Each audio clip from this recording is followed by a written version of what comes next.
In this world, there is one thing that matters more than all others, and that is to worship the Emperor. The blessings of the earth all of themselves to the praises of the heavens, of his common sense that everyone should worship. Joining the blessing to the praises, there were people who fought for this cause. One of these men, holding his axe, shouts to worship the Emperor while participating in a deadly fight. However, his axe breaks, and inevitably he suffers the damage of a fatal attack that shatters him completely. The ones responsible for this were other knights, those from the hand-picked group by the Emperor. To cut the explanation short, this task force is called Special Forces and focuses on only one reason for its existence. For the important task of protecting the powerful Emperor Leon Kavalan, these forces were created. However, amidst bodies, war, and flames, a man claims that this is nonsense. In front of the kingdom, the same man states that he will kill the Emperor, and his identity is revealed as the commander of the Special Forces, Yan. Faced with the commander's plan, some soldiers try to intervene, starting to crawl on the ground. Like real zombies, they rise, saying words like kill and worship. In this case, Yan becomes enraged, realizing that the soldiers cannot be free even after becoming corpses. Then the bodies of the warriors begin to merge, forming something larger like a megazord, and the man is determined to free them from this suffering. With the transformation complete, the corpse only continues to say simple, manipulated words. And as his instinct commanded at that moment, attacking the traitor was the only option, but the commander was no unskilled fool. In contrast to the battle, the kingdom was in flames completely, and in one of the rooms, a fairy is frightened and questioned about the disturbance outside. In response, Emperor Leon consoles the fairy, telling her not to worry about such trivial matters. And finally, in front of his former comrade, the Emperor claims not to understand the reason for all this. It is said that the commander was the most interesting among all, but now he has revolted. Unlike the man he was in the past, Yan is now determined to kill the Emperor at any cost. Leon, for his part, questions how long it has been since the warrior became a commander, saying he remembers the day he recruited him. The Special Forces training hall, which was called the Pit of Solitude, was where a slave soldier like him rose to the position of commander. Yan achieved everything with his own hands. In this case, the Emperor asks if he is dissatisfied with something. In response, the man only murmurs what was said in his mind while removing a blade that was piercing him. With the blade in his hands, the commander sticks it in his ear, removing a bug that had been placed in his head by Leon. Thus, he demonstrates the hypocrisy of the Emperor who kept them as slaves. Extremely furious, Yan claims to have lost everything because he doesn't even have any memories. At this moment, he no longer knew who his family was, who he was, or anything about his life. Thus, the Emperor bites the fairy's head in a chaotic scene, tearing it off. And after that, he transforms her into a weapon that ends up piercing the commander's chest. Yan was not expecting this, thus realizing the mistake he made in letting a variable slip. Then the Emperor claims not to know how the commander noticed the bug, saying it is a shame for him. For Yan was definitely his favorite toy. With this, defeat began to cross the commander's mind, realizing that in the end, it was all in vain. However, suddenly a voice starts calling him to wake up, so he actually wakes up, not understanding what is happening. Yan saw his death before his eyes clearly, but apparently he was in a familiar place now. Upon closer analysis, the commander recognizes the great pillar in front of him, recalling it as the Great Stone Sword from his past times. The Great Stone Sword is the symbol of the Special Forces training hall, with countless soldiers having died in front of this symbol. Faced with this, Yan questions why his body had become smaller and why he was wearing the clothes from when he was just a recruit. Not understanding, as he verbalizes about this, someone tells him to shut up while appearing behind him. This man delivers a powerful blow to Yan, who barely manages to defend himself. In this case, the man warns the boy not to get distracted like this and claims that he is nothing to be underestimated in this way. This is Roman, the 12th recruit of the Special Forces, and in this case, Yan finally manages to recall what's happening. With the boy lying next to a stone, Roman analyzes the situation, stating that he is just a common person. So Yan asks if they are in the middle of training, and the boy explains that the training is just an excuse because he was planning to beat him up completely. After all, according to him, no one cares if a low-level recruit dies. In light of this, the commander thinks it is impossible what is happening, but when analyzing all the questions together, it becomes quite convincing. In this case, upon understanding that he has gone back to the past, the boy is filled with Machiavellian happiness. At this moment, Yan does not care about the reason he has returned. What matters is that he can start all over again, ensuring that this current self does not make the same mistakes as before, and this time making sure to decapitate the Emperor. Before anything else, the boy warns that he will inform his colleague of something important, saying he will not have a girlfriend even at 40. Faced with this, Roman gets furious and charges at the commander, saying that he is talking nonsense. However, Yan easily dodges and comments that it is pathetic to have been hit by such a slow punch, which makes the man even more irritated. In this case, Roman activates his secret techniques like Deep Chaos of the Seventh Form and Fists of Fury, which in a way impresses his opponent. However, the hero claims he will give a tip regarding his colleague's strikes. Touching the tip of his fingers to the man's arm, he informs that after closing the distance with the opponent, the attack should be done this way. Thus, Yan uses Roman's Fist of Fury technique in the style of a half-inch punch, but with much greater force than the original. In this case, the boy despairs, questioning how Yan can use an intermediate-level skill, and just as he was about to finish something, it stops him. A pendant flies from his clothing, making the hero confused as he doesn't remember having something like that. Thus, having something better to do now, he decides to end it for today with Roman and comments that he is a lucky man. Upon further examination of the pendant, Yan realizes there is something inside. So the ex-commander opens the object's lid, finding an old photo. A photo of a man, a woman, and a younger version of himself, making it the first time Yan saw these faces. However, in his heart, they were already marked as his family, making him cry with emotion. Memories, love, and family are the words the hero forgot around 30 years ago, and that are now returning to his mind. What Yan could not obtain even after burning the imperial capital, along with what he could not find even after massacring the knights. All of this was being held in his hands at that exact moment, making him realize that he almost made the same mistake of his previous life. With his sanity returning, the ex-commander no longer wants to waste his life on something as pathetic as a simple revenge. Thus, Yan's objective changes to escaping this place and getting back the life with his family that he lost. Chapter 2. The special forces reporting directly to the Emperor are known as the Special Task Force, receiving missions such as the fall of Verna Fortress and the assassination of the Grand Duke of the North are missions carried out by this squadron, which has been responsible for completing such tasks since the beginning of the Empire's history. Along with the one who stood at the top of these forces, the group developed. The commander of the task force, Yan, is known as the Emperor's right hand and the strongest of the knights. However, that body with immense power and strength was no longer Yan's reality. Receiving a job to clean the squadron's bathrooms, the hero realizes he has fallen into a deplorable state after regressing. In front of the stone sword, trainings rolled on normally among the Imperial Guard members. There are about 1,000 soldier apprentices in the Special Task Force, and there is where everyone becomes stronger by killing each other to survive. Approximately 3 or 4 people die per day, and these empty spots are filled either by kidnapping people or recruiting volunteers.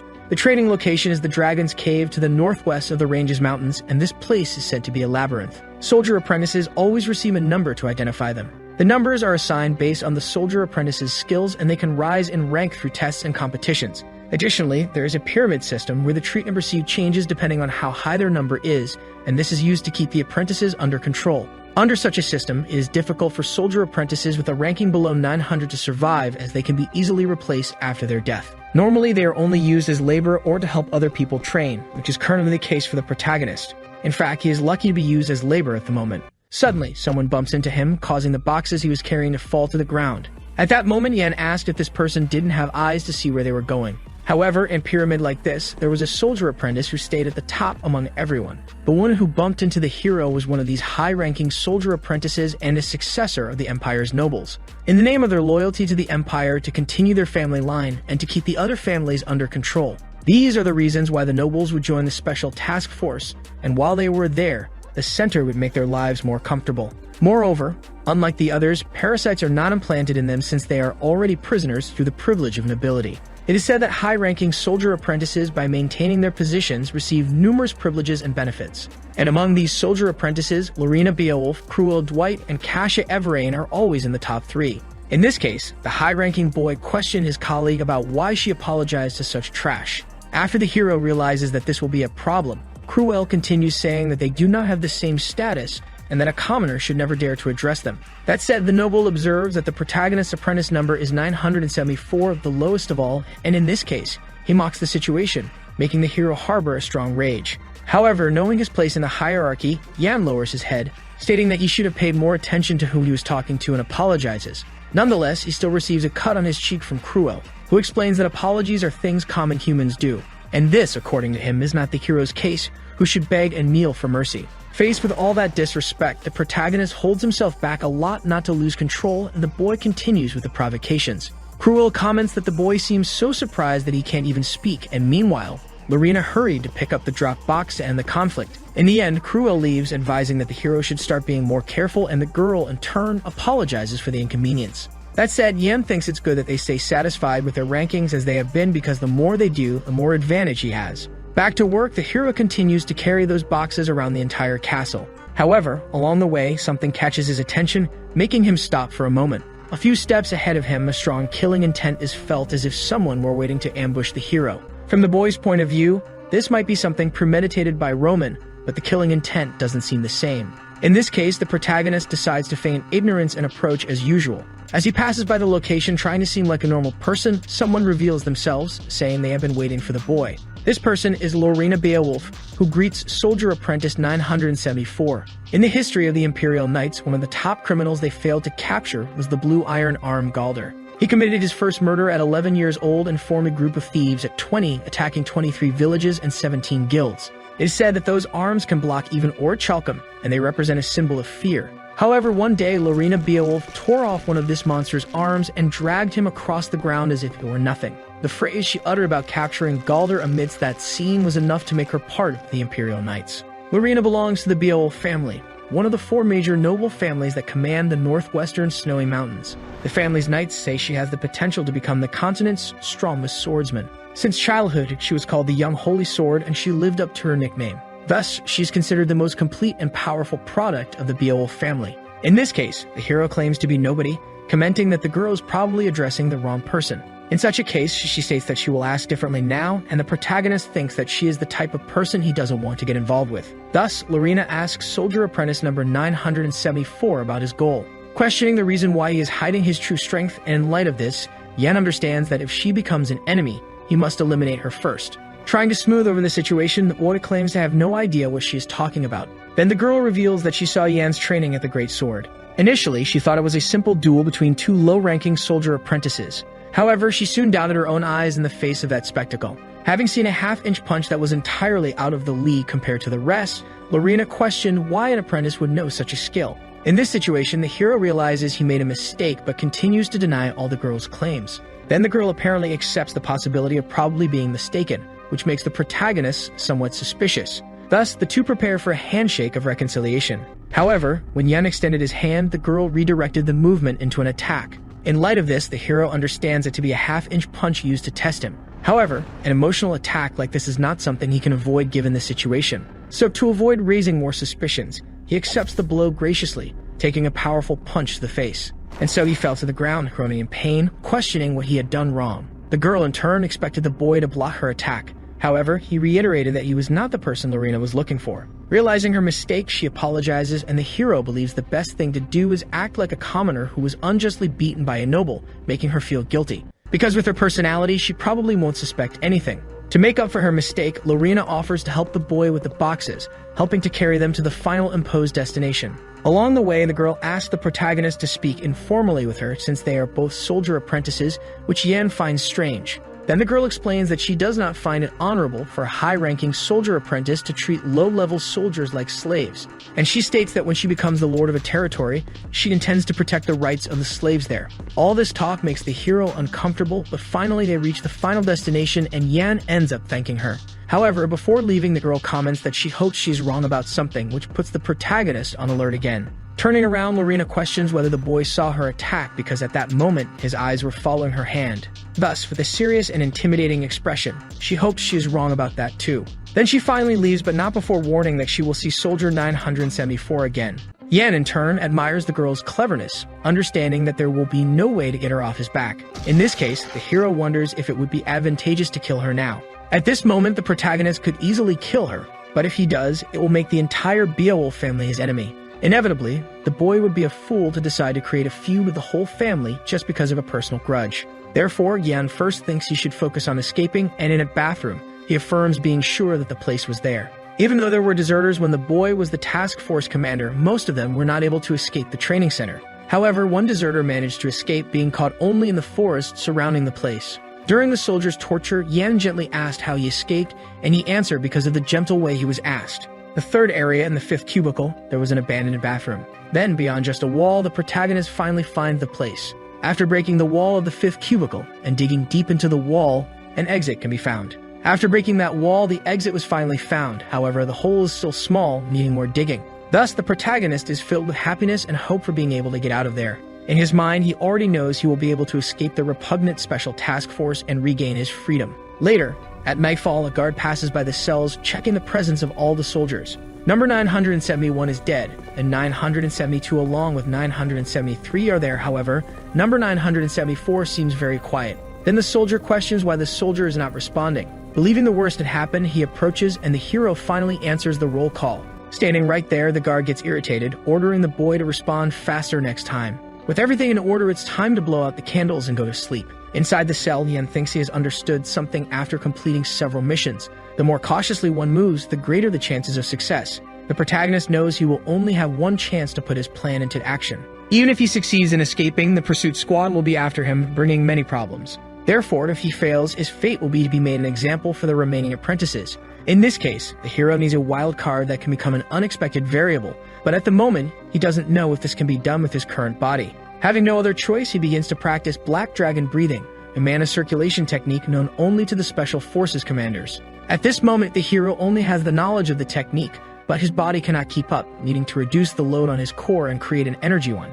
However, he doesn't have time to create a mana core solely with Black Dragon Breathing, leaving only one way. Focusing his concentration and adjusting his breathing, the hero prepares to do the unthinkable. As his only resource, Yen decides to use Divine Dragon Breathing. With the start of the technique, the mana flow in his body surprises him, being definitely beyond expectations. Then the mana begins to fill Yen's entire body, making him feel as if a real dragon had entered his body. Divine Dragon Breathing is a secret technique of the first emperor, who founded this empire while conquering countless countries with a single sword. The technique was so powerful that the emperor, who was bored, sought it out personally. Witnessing firsthand, the hero understands that the technique is as powerful as its name suggests, but suddenly something begins to get out of control. The protagonist's mana starts to leave his core, and in light of this, Yan cannot let it continue if he wants to stay alive. With his veins dilated, exuding energy, he needs to do whatever it takes to contain the advancing problem. However, even after much effort, Yan fails, thus losing all progress. In this case, he believes it is impossible to create a mana core with an incomplete secret technique in a body as weak as his.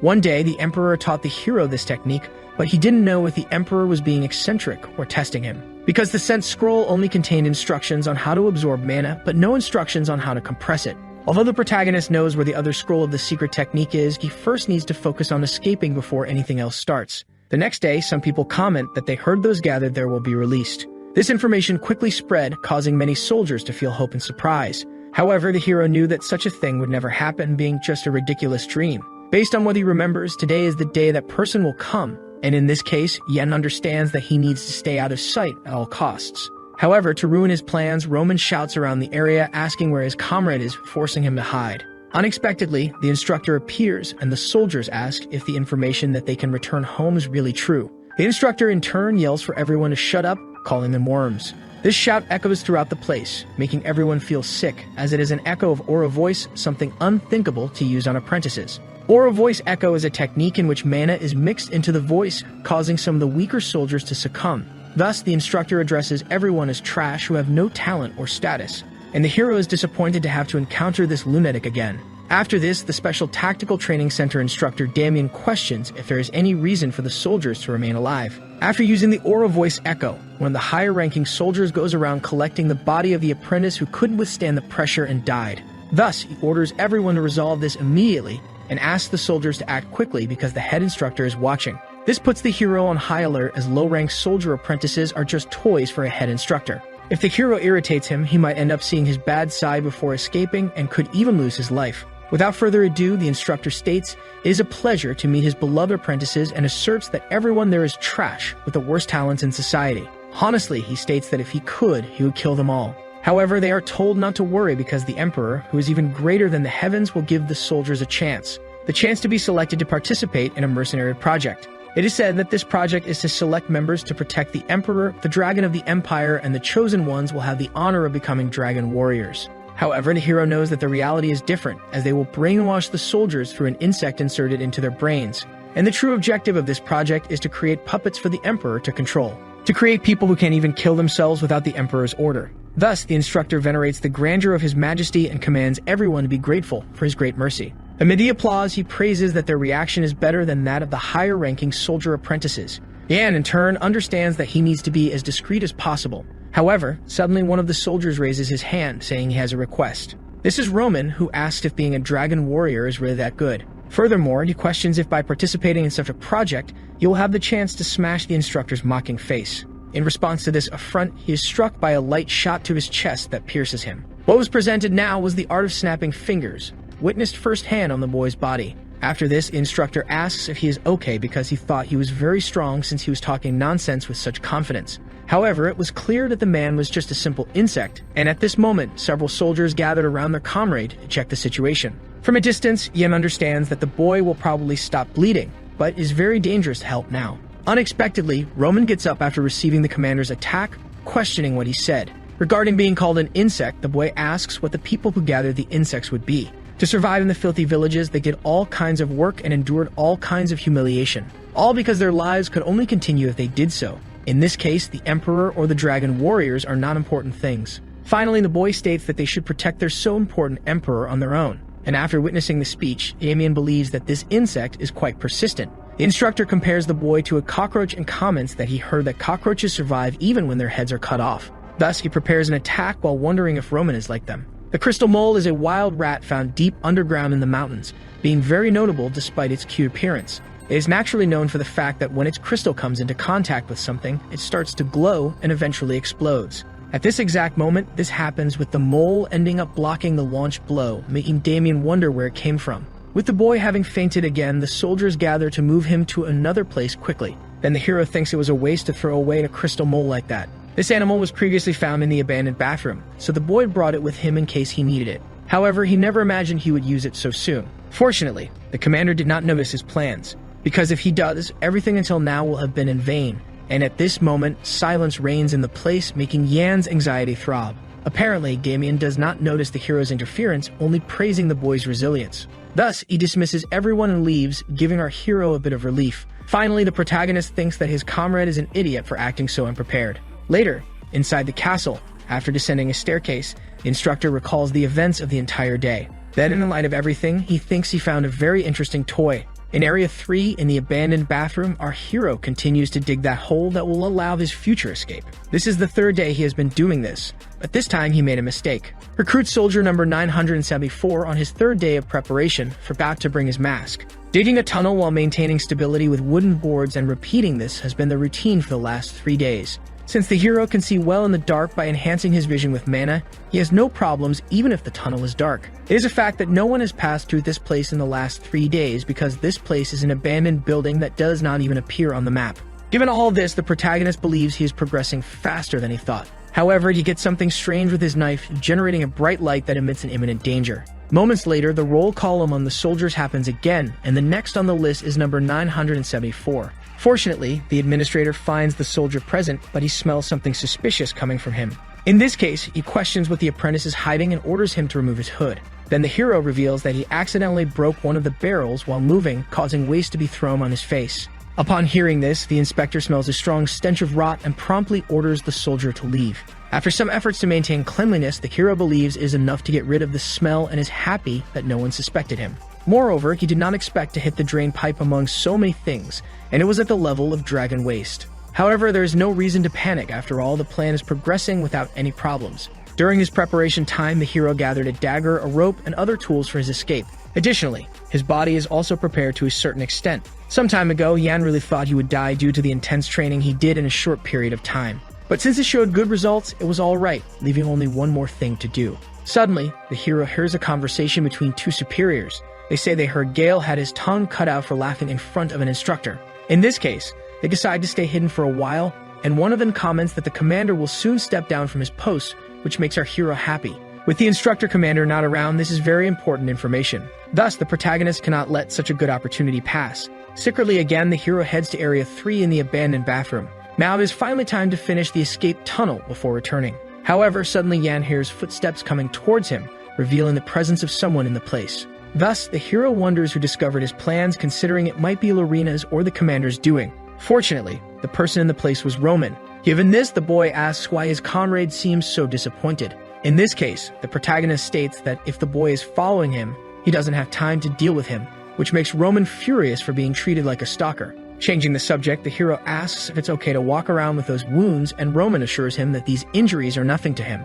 However, at this exact moment, blood started to gush from Roman's chest like a fountain, and then the boy explained it was a pimple. Thus, Gen says he's glad it's just a pimple and leaves, saying he has better things to do. Given this, the boy smiles and comments that his comrade indeed seems very busy. Seeing that he is digging a dog hole through the walls of the place to prepare an escape, In such a case, Roman questioned how wonderful it would be if the instructors found out, and so he asked Yan if he wasn't dying to find out. With his plan revealed, the hero activates his 16th form of Dark Chaos. Thus, he cuts his comrade's neck with a move called Shadow Hunt. With his life flashing before his eyes, the boy only questioned Yan's identity before dying, but he kept his expression cold and calm. That is, if the previous scenes were not just something the protagonist wished to do. Wisely, he understands that the best path is not this, and then the boy questions why his comrade is not saying anything. Roman asks if the protagonist is so nervous that he is mute, but he understands since he would be executed for trying to escape. In the boy's mind, it was clear that the hero did not expect to be caught by him. In this case, if he has nothing to say, Roman suggested that Yan beg to keep the secret.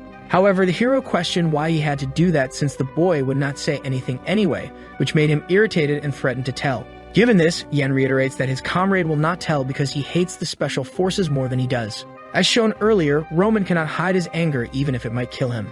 Having such a strong determination to return home, it would be unlikely for him to tell the instructors about an escape route. Totally without a chance because among everyone, Roman is the one who wants to escape the most. So with his speech finished, Yan asks if he is wrong. And in light of this, the boy admits that his rival is truly extraordinary, recalling that during their fight, he could vaguely feel it. If the hero had wanted, he could have killed him and he wouldn't be there at that moment. After that, the boy could easily differentiate the hero from the other rookie soldiers because the protagonist had a unique scent. Given this, the hero confirms his expectations, saying his comrade is his stalker. He denies it, so Yan questions why he knows about the tunnel excavation, which is answered due to the footprints left behind. When questioned further, it is explained that the training center is mostly made of granite, but he discovered strange footprints that contained lime. Moreover, the size and width of the steps were exactly the same as the hero's. In this case, the protagonist asks if his comrade was able to discover to whom they belonged and his plans with just this information. Roman in turn explains that he looked at the work records and Yan praises him, saying he is smarter than he appears. Changing the subject, the boy asks about the escape plan, where the tunnel leads and the likelihood of escaping. However, Yan does not understand why this is being asked and explains that he cannot answer now as he needs time to think. In that case, Roman advises the hero to stay there since he is skilled and likely to climb to a better position in 10 years. Then the protagonist asks what would happen to those the boy is trying to protect. At the moment, they cannot even guarantee their own survival, so it is unlikely his family will be alive in 10 years. Ultimately, our hero explains there is no time to think, so Roman needs to decide now if he will join him because they will not be there in the morning. With his arms crossed, the boy now understands that the hero really has a plan to escape this place, which obviously he confirms, and then he asks if Roman is interested in knowing what it is. The rank difference between the two is 962 places. In this case, if they both escape, the instructors will definitely go after Roman first. It was really as Yan said, they would not be there after tomorrow because the boy would be dead. Given this quick reasoning, the hero is again surprised by his comrade's ability, which is indeed very different from expected. In this case, the protagonist asks not to complain because he is also taking a big risk and finally asks what Roman will do. With this, after thinking a lot about it, the boy understands he has no choice but to take the bait. Back at the training center, the instructor Damien hums before starting his speech. To break the ice, he comments that tonight's breeze is quite pleasant. Then, addressing the main topic, he explains that the reason for gathering everyone so late at night is to make an announcement. Such a meeting at a time like this would naturally cause some complaints, but is asked to think positively as the instructor has good news. Among the soldiers gathered at the place, high-ranking recruit number 32 Case and number 525 Marvin stood out. Dave in turn remembers that if he is not mistaken, the details of the test will be announced now. This is confirmed by Damien, who will now start informing about the date of the first test. It is said that the task is simple, with the soldiers having to go to a certain place, and there they will pass if they survive for an entire week. And amid the soldiers' distress, the test location is revealed to be the Blade Mountains, which was expected by the best. In the past, there was an adventurer named Nilfra. He knew of the existence of a medicinal tree that could cure his mother's disease and knew it grew in the place. Days before his adventure, the boy asked his mother not to worry because he would definitely find the medicinal herb. However, he ended up being crushed by the hostile nature of the forest. It is said that his mother waited for him until her last breath, but fortunately, the boy's mother did not know of her son's sad end before she died. The Blade Mountains contained countless monsters and were known to be a forbidden area even within the Empire. At the beginning of the Blade Mountains, you can find goblins, and the deeper you go, the more dangerous it becomes, encountering everything from large demi-humans rarely seen to giant monsters that only appear in stories. These are the monsters present in this evil place.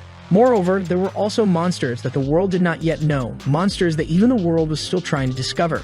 And there is one of them that lives in the deepest part of the mountains, called the Bat. Returning to the explanations, the instructor asks if the boys are excited. He fills with happiness just thinking about the number of insect-like students who will die next week. Suddenly, one of the manager's soldiers informs his superior that there is something to report. It is said that they received a communique, so they need him at the location, and in light of this, Damien quickly understands. This was the chance our hero was waiting for, and with the announcement coming to an end, everyone was dismissed. After the announcement, the hero thinks the inspector seemed quite upset, but he did not expect it to end so abruptly. It would be nearly impossible for the low-ranking recruits to survive the Blade Mountains, and in light of this, the other high-ranking recruits would be protected by the instructors. Suddenly, someone orders people not to get in the way and to move aside. Because Miss Lorena was passing by in this case, the mere low-ranking recruits could not dare to interfere. At this moment, the protagonist remembers the girl, and while she passes by, he hopes she will ignore him. However, the girl directs her gaze at Yan with an expression indicating she will be waiting eagerly. In such a case, the hero wonders if he has already been discovered,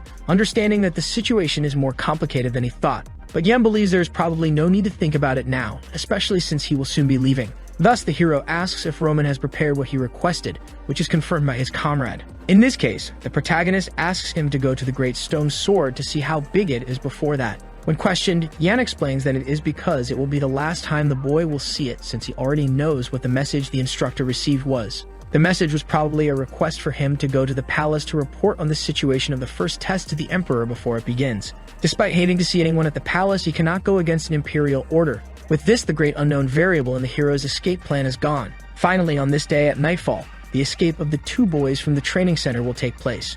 With a torch lit, one of the outsourced supervisors calls for number 920 and he confirms his presence. As part of the routine, he notes down those who died that day and calls for the next ones. Finally, it is time for number 974 to confirm his presence, but initially he does not respond. In this case, the supervisor asks the boy not to waste his time and to respond quickly. Then, checking his clipboard for number 974, he appears behind him, ready to carry out his plan. Breaking the soldier's neck, the hero is now prepared to begin his escape plan from the training center along with Roman and two others. At this moment, it is time for the shift change, and in light of this, the protagonist orders his comrades to hide the body properly so no one will notice. Thus, Jake and Todd understand, saying they will take care of it quickly. After this, Roman reports to Yan that he brought two more as requested, and after being questioned about their competencies, the boy states that they are good. The boy, in turn, asks if the hero is planning to use them as bait, and the protagonist says he would never ask to bring them if that was his intention. To prove their skills, the soldiers claim they are not dead weight and are prepared to lose their lives,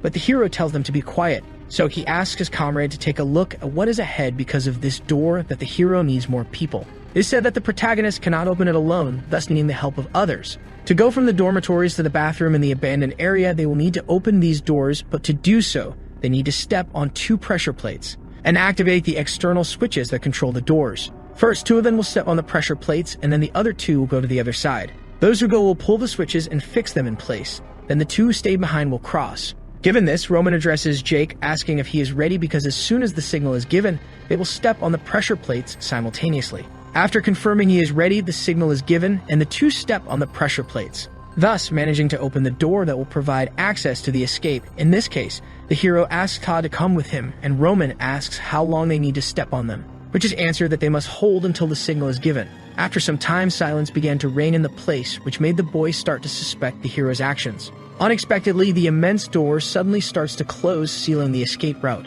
Thinking he has been betrayed, Roman punches the wall while calling the hero a bastard. Understanding that he intended to leave them behind from the beginning, the boy laments, saying he should have realized from the moment Yan went in first.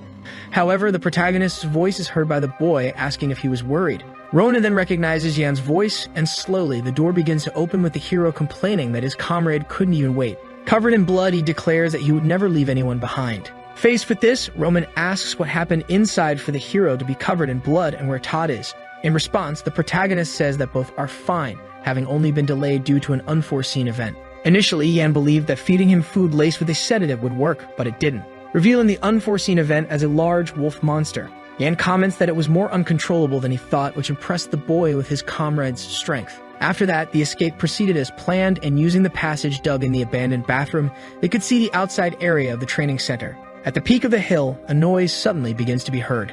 It is our hero's arm breaking through the ground, thus finishing his passage through the tunnel. With this, our hero believes they did well, and Roman is still trying to get unstuck from the hole. There is still no presence of other people in the area because they have probably just discovered their escape, thus mobilizing the pursuit squad. Roman, witnessing freedom, comments that he can't believe they escaped so quickly, thinking it would take an eternity. In this case, the protagonist disagrees with the boy's view, saying it took a long time. Much longer than the hero could count, considering everything he suffered in his past life. Finally freed, one of the soldiers comments that it's been a long time since he breathed fresh air. With this, Roman asks the leader if everything will be over once they leave this place, and Yan advises everyone not to let their guard down because it is just the beginning. Looking at the only keepsake he has, the hero truly understands that this is the beginning of everything. Now we begin the journey for Yan to regain everything he lost and never even had the chance to have. Chapter 10. The Icrian forest is made of sequoia trees, and this great forest is spread throughout the northern mountain region of the empire. Yan explains that they are in this forest and need to run for 2 consecutive days if they want to get out,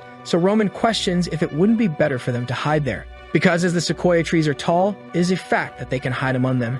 However, the hero states that the number of monsters in the area makes it unfeasible. Moreover, at this moment, the hunting dogs are after them, and it's only a matter of time before they are found if they decide to hide. The pursuit squad is said to have about 20 members, which will be game over for them if they are found. Given this, there is only one way to increase the chances of escape, which is to disperse and divide the pursuit squad. If they decide to go in different directions, the men will have no choice but to split up, so each will have to deal with only 5 members. Hearing this idea, Roman gets furious, understanding that he will probably be the bait for being a higher-ranking recruit. In this case, our boy stated that his comrades should have done only regular training to avoid standing out so much. In the end, if the 4 travel together, they will certainly be caught, necessitating this plan so at least one can escape. Again, the order is given that they will run in 4 different directions and questions are opened. Among all things, Roman decides to question one thing he does not understand. It's a fact that everyone has a marked number, or else his little figurine was the only one labeled with the word idiot. Thus, with relevant questions, the protagonist decides to move on, contrary to Roman, who still wanted an answer. In the end, one of the recruits decides to thank Yan, saying that if it weren't for him, they wouldn't have been able to leave that horrible place. And taking off his hood, the boy declares that he will definitely repay him for the help and asks if they can interact in the future if they manage to meet. Initially, Yan thought this recruit named Jake was just a normal soldier, but he probably also had his own reason for fleeing. Considering what was said, the white-haired boy claims it's nonsense and says he doesn't want to meet any of them again. So the protagonist says that he acted very well as a captain, but that his heart is cold. To clear up the misunderstanding, Roman explains that what he meant was that the situation in which they would meet again would be when they were all caught. And in light of this explanation, Yan thinks his comrade sounds like an old man when he decides to lecture, wondering if he also regressed.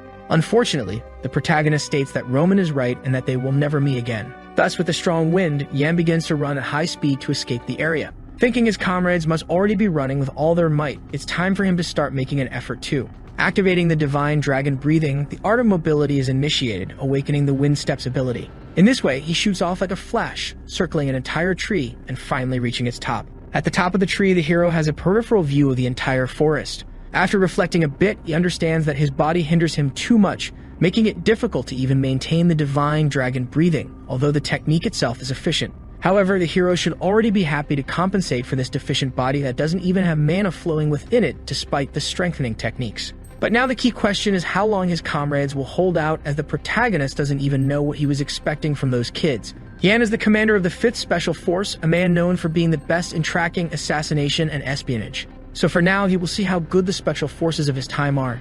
Inside the training center, the soldiers still have no news of the pursuit squad. In this case, they panic because they need to capture the deserters. One of them says it must be done before the crazy commander returns, and another supervisor agrees, trembling with fear. However, Damien says that it will be impossible because that madman is already back.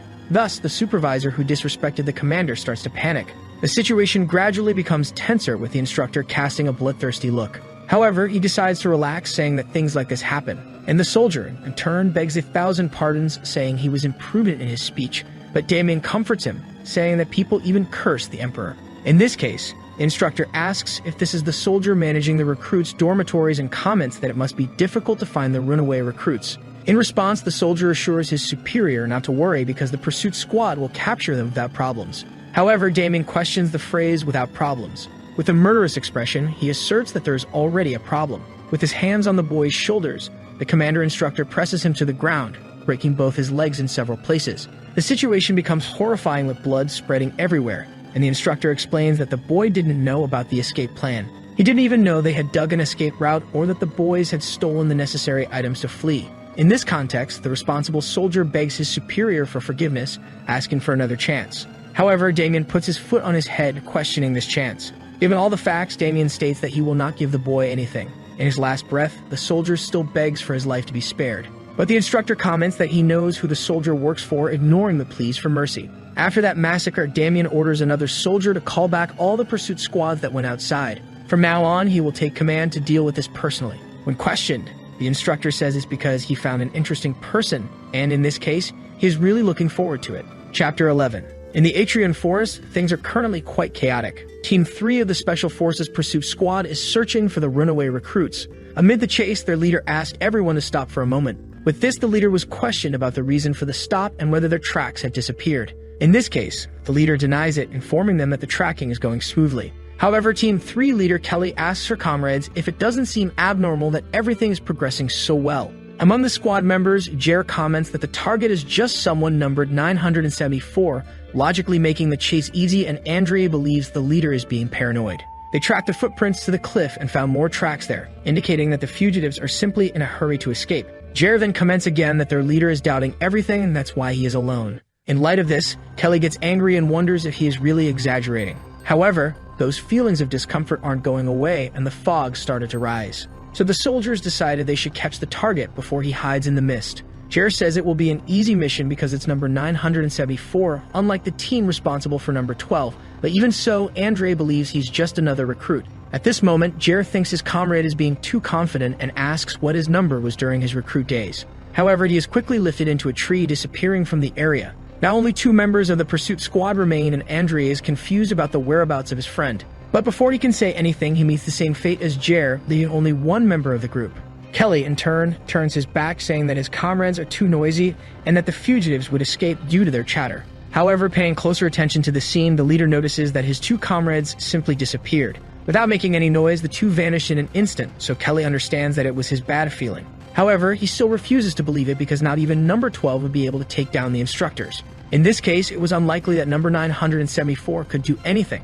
At that exact moment, while he was thinking, the hero appeared behind the man to finish him off, but Kelly manages to react at the last moment. He launches his spiral/attack, cutting an entire tree in half. The leader then gets irritated by the brat's arrogance, questioning if he expected that attack to work a 3rd time. However, a line circles the leader's neck, capturing him without his notice, and he is lifted off the ground. Realizing the wire too late, Kelly starts to agonize as his neck is crushed. In this case, everything starts to make sense. The footprints and pieces of clothing were not real tracks. These things were actually bait set to trap them. Thus, in his last moments, the leader only questions how a mere number 974 could defeat them. Kelly shouted that it was impossible for his entire team to have been eliminated, while the hero managed everything from behind a tree. With the remaining strength, he uttered the names of Andre and Jer, but he met the same fate as the 2, with the annihilation of Team 3 resulting in complete success. Looking at his knife, the hero believes is a good weapon, suitable for use as it is discreet. Initially, he thought it would be difficult, but everything went smoothly, and in the end, the protagonist believes he can fight without problems if he uses body-strengthening techniques.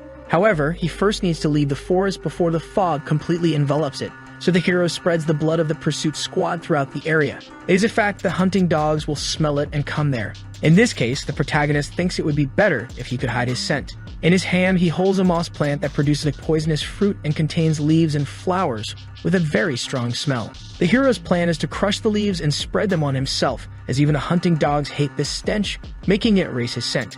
The priority now is to hurry because the longer the protagonist stays there, the harder the escape will be, and it is said that not even he could escape if surrounded. Suddenly, something catches Yan's attention. Nearby, smoke is clearly visible on the horizon. Climbing a tree, the hero believes the pursuit squad wouldn't do that, so it might be the work of Jake and Todd. The protagonist criticizes the decision to camp in such a place because at this rate, the worst will happen. However, he understands it's not the time to worry about others as he brought them to use as bait. In this case for Yan, it's better that they draw attention this way. However, the hero remembers his last moments with his comrades and decides to contradict his thought, heading toward them.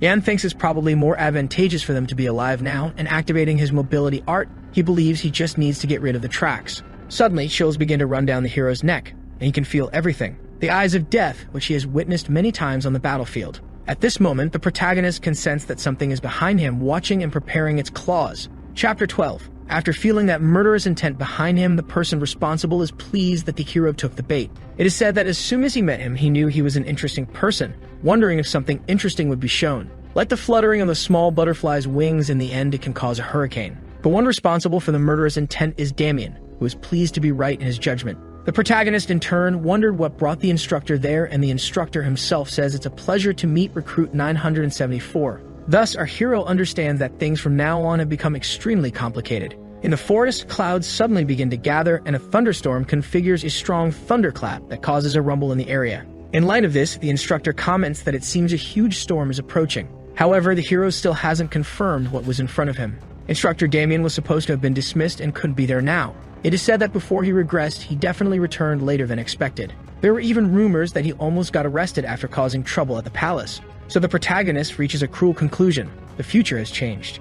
At this moment, he wonders if his actions caused this, but he doesn't understand which one could have, as he can't think of any that would influence the instructor. The small cracks created by the different actions the hero took ended up destroying the original future.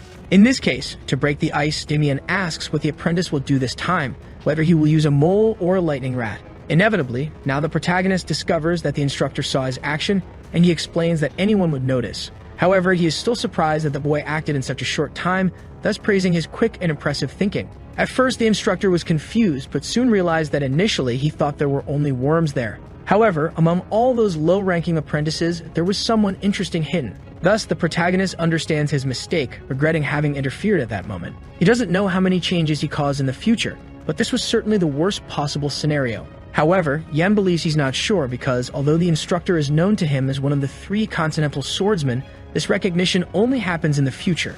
Even so, he doesn't know about his current state. Witnessing the hero's gaze in this scene, Damien praises him and claps, saying he is the best among all. Laughing, the instructor asks if the hero is thinking about how to kill him, commenting that it has been a long time since someone did that to him. Continuing to laugh, he explains that normally people think about how to run away, now being truly speechless. And to compose himself, he apologizes for having gone overboard, and in this case, the instructor decides to give the apprentice a special opportunity. Thus, he asks the soldier to try to kill him and promises that if he does, he will give the desired freedom, which surprises our hero. In this case, Damien thinks the boy is really interesting. Having a different look at the moment, he mentioned that. It is said that he had never seen someone like him before, a mere low-ranking recruit who was able to kill a beast and annihilate the pursuit team that was after him. His decision-making skills, boldness, resilience, techniques, and attention to detail are all at a different level compared to the common trash. As if he were born with the purpose of being part of the special forces. If he grows at this rate, it is impossible to know what kind of monster awaits them at the end.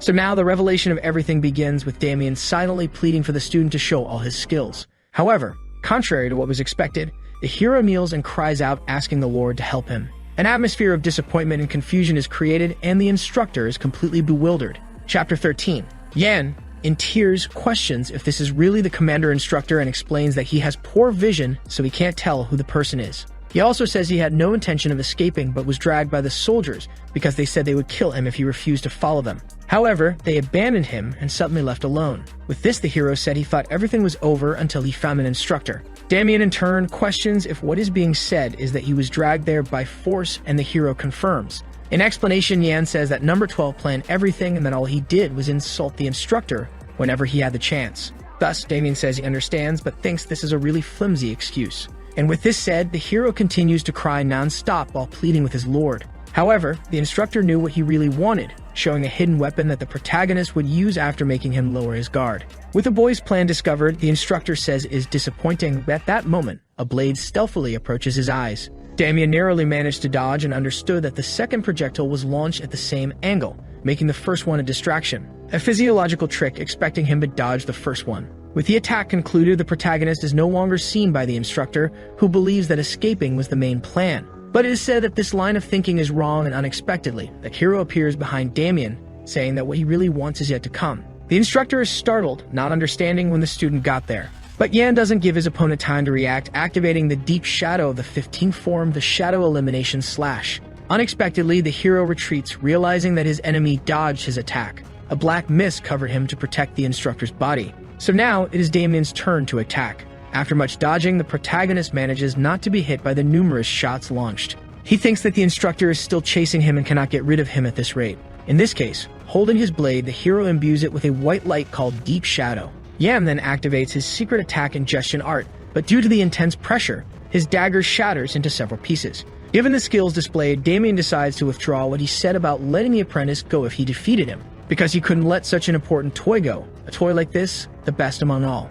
Thus, the instructor states that he could play with the boy for all eternity without getting bored. Therefore, the hero now understands that he has a mad dog obsessed with him. But upon looking more closely at his opponent's body, a certain symbol catches his attention. 22 hours before the escape, the daily list was completed in the low-ranking recruit's accommodation of the Special Forces, called the Cave. That day, the hero had already made preparations for the escape, and after that, he would leave and return to his family, even without knowing anything about them and with the only clue being the old pendant he carries with him. The hero's determination to find them and enjoy a peaceful life with them was clear. However, suddenly the pendant breaks, revealing something deep inside. This symbol could be the insignia of the protagonist's family. The pattern was engraved on the pendant's lid, hidden behind the glass, but there was still no reason for it to be hidden. If the hero's family had such an insignia, it meant that he was neither a commoner nor a slave, which was great information. Initially, the protagonist thought he would find someone who recognized the insignia, but things didn't go as expected. For some reason, this symbol of his family was on the body of the Dan instructor of the training center.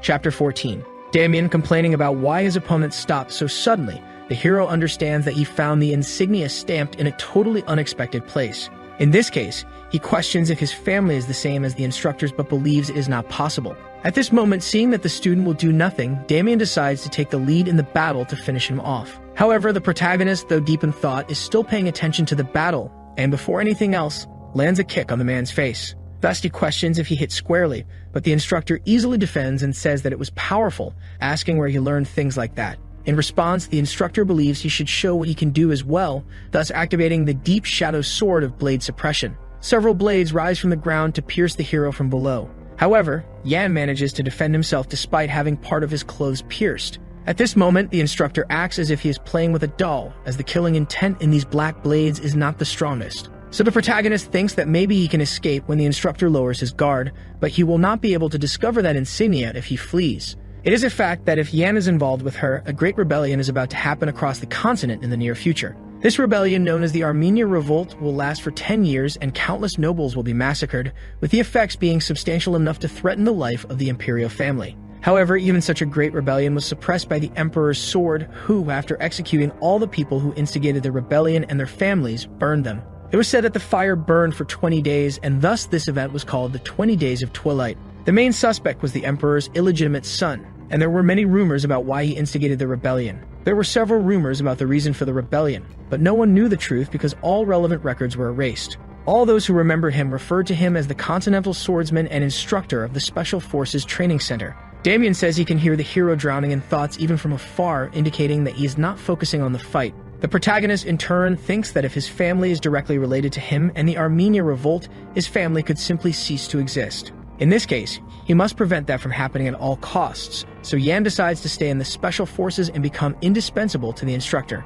Needing something to attract him, the hero says he is impressed with the instructor's skills as he never thought he would find him on his own. Therefore, he said that the Special Forces captain would be happy to see Damien's hard work. However, the attempt to flatter the instructor backfires, with Damien having the opposite reaction than expected. The instructor grabs the protagonist by the face and takes him with him, throwing him into a tree, very irritated by the joke. This simple move makes the forest begin to crumble due to the immense power of that commander. After being swept across the ground, the protagonist agonizes in pain and remains leaning against a tree on the ground. Damien holds him by his clothes, saying he was considering being gentle, but the boy has a rather arrogant mouth. He then questions if he doesn't value the life he has, and as he lifts him off the ground, Yan states that even an arrogant person like him can be useful sometimes. In this case, the instructor wonders what the boy's usefulness could be. Then Yan responds, saying he knows the Special Forces captain's weakness, which can be used to end his life. The instructor questions how a mere apprentice could know such a thing, but the hero simply says the answer is in Simons County at Crossing 52.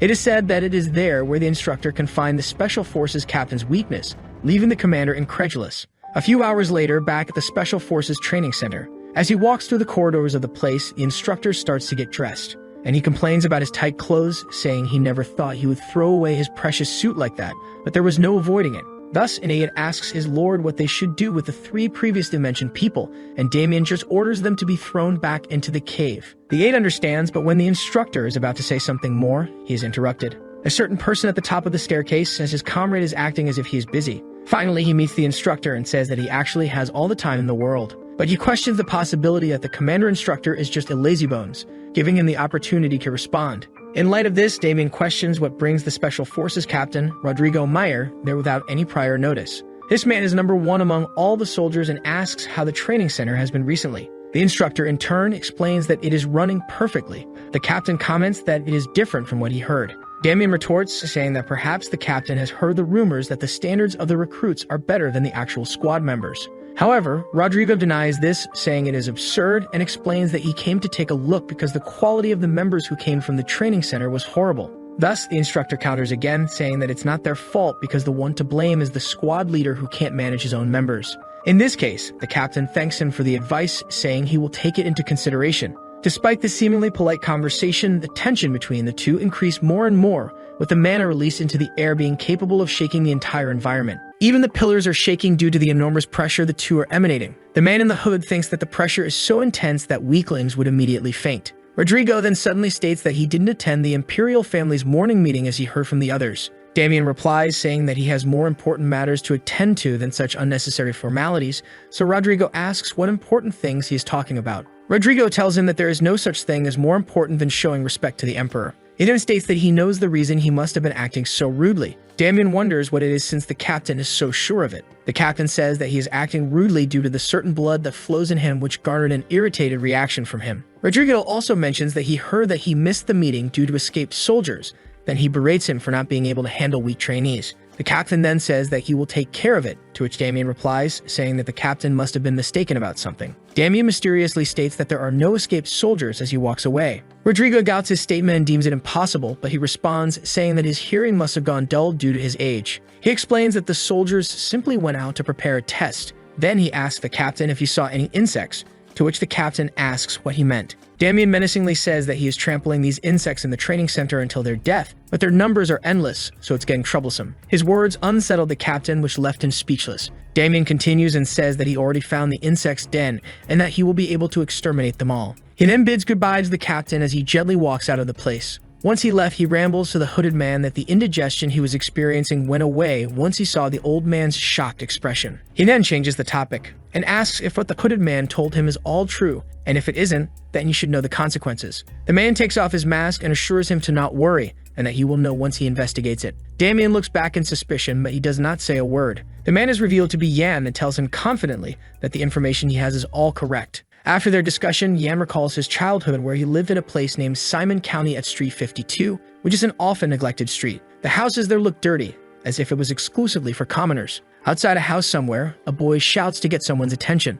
The boy is Yan the past, who asks someone to open their windows and that he will show them something interesting. He excitedly tells the person in the house that he caught a huge rat and that it is super cute, but the window still doesn't open as the street is very dangerous for children. So Yan continues to ask whether there are any people in the house. He asks again if there really is no one home. Suddenly, someone responds from the house. As the window opens, the person inside tells him that no one would be interested in seeing a rat. The person inside is revealed to be a little girl who also states that she would like to see a squirrel instead of a rat. She then smiles warmly from inside, and it is also revealed to be a Special Forces captain's daughter. Back at the instructor's office, Damien hears his story, and he starts giving his judgment. He reiterated that Yan played with the captain's daughter when he was young, to which he affirms. Yan also adds that there weren't many children, so they all knew each other. Damien becomes a bit suspicious and states that it is a huge coincidence that Yan knew the captain's daughter. Yan replies, saying that it is indeed a coincidence, while thinking to himself that he doesn't expect him to believe such a lie, though he also thinks that he needs to make him believe such a half-baked lie, since it would lead to a situation where the captain and the instructor would be at each other's throats.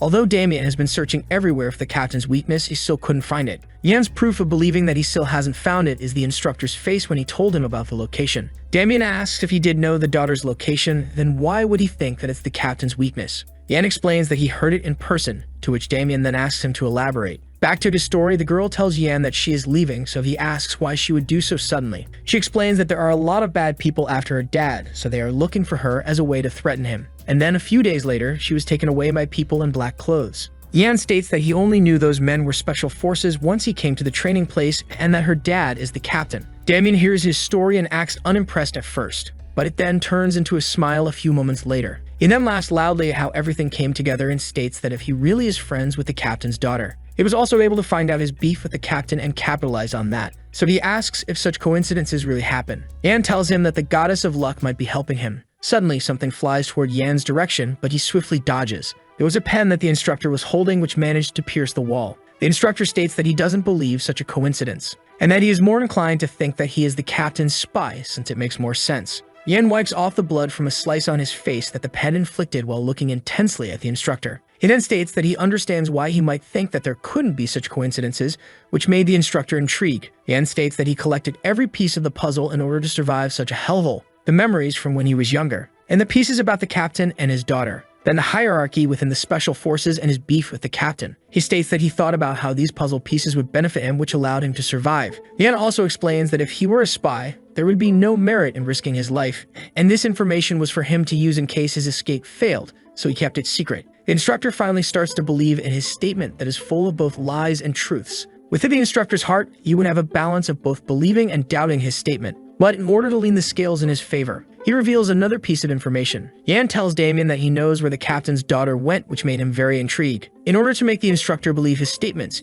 he would have to make him believe that he will gain more by believing him, which would then tip the scales in his favor. Damien lets out an aggressive breath after hearing his words. He then stands up from his desk and ponders to himself whether the goddess of luck really is helping him. Yan nervously waits for his response as he wonders if the scales finally tipped in his favor. Damien then asks if the goddess is really on his side, which confirms that he believed his statement. Yan then tells him that he will be his mascot of luck, which made Damien ask him to shut up. The instructor tells him that he will let his escape slide, so he reminds him not to blab about it to the others. With this victory, he finally thinks to himself that he overcame a crisis. He also thinks that the instructor doesn't believe everything he said, but it is enough for now since he would get closer to him in the future. Yan apologizes for disturbing him and wishes him a good rest, to which Damien lightly responds. After Yan left the office, the instructor is left wondering how such a person is ranked 974. He thinks that the other instructors have really messed up their vision, or the examination system is flawed, but he suddenly sees a document that catches his attention. The document he is holding is about Yan, which made him smile in excitement as he saw an interesting piece of information in his files. He's impressed with the information, which seemed to solve the mystery of why he was ranked 974.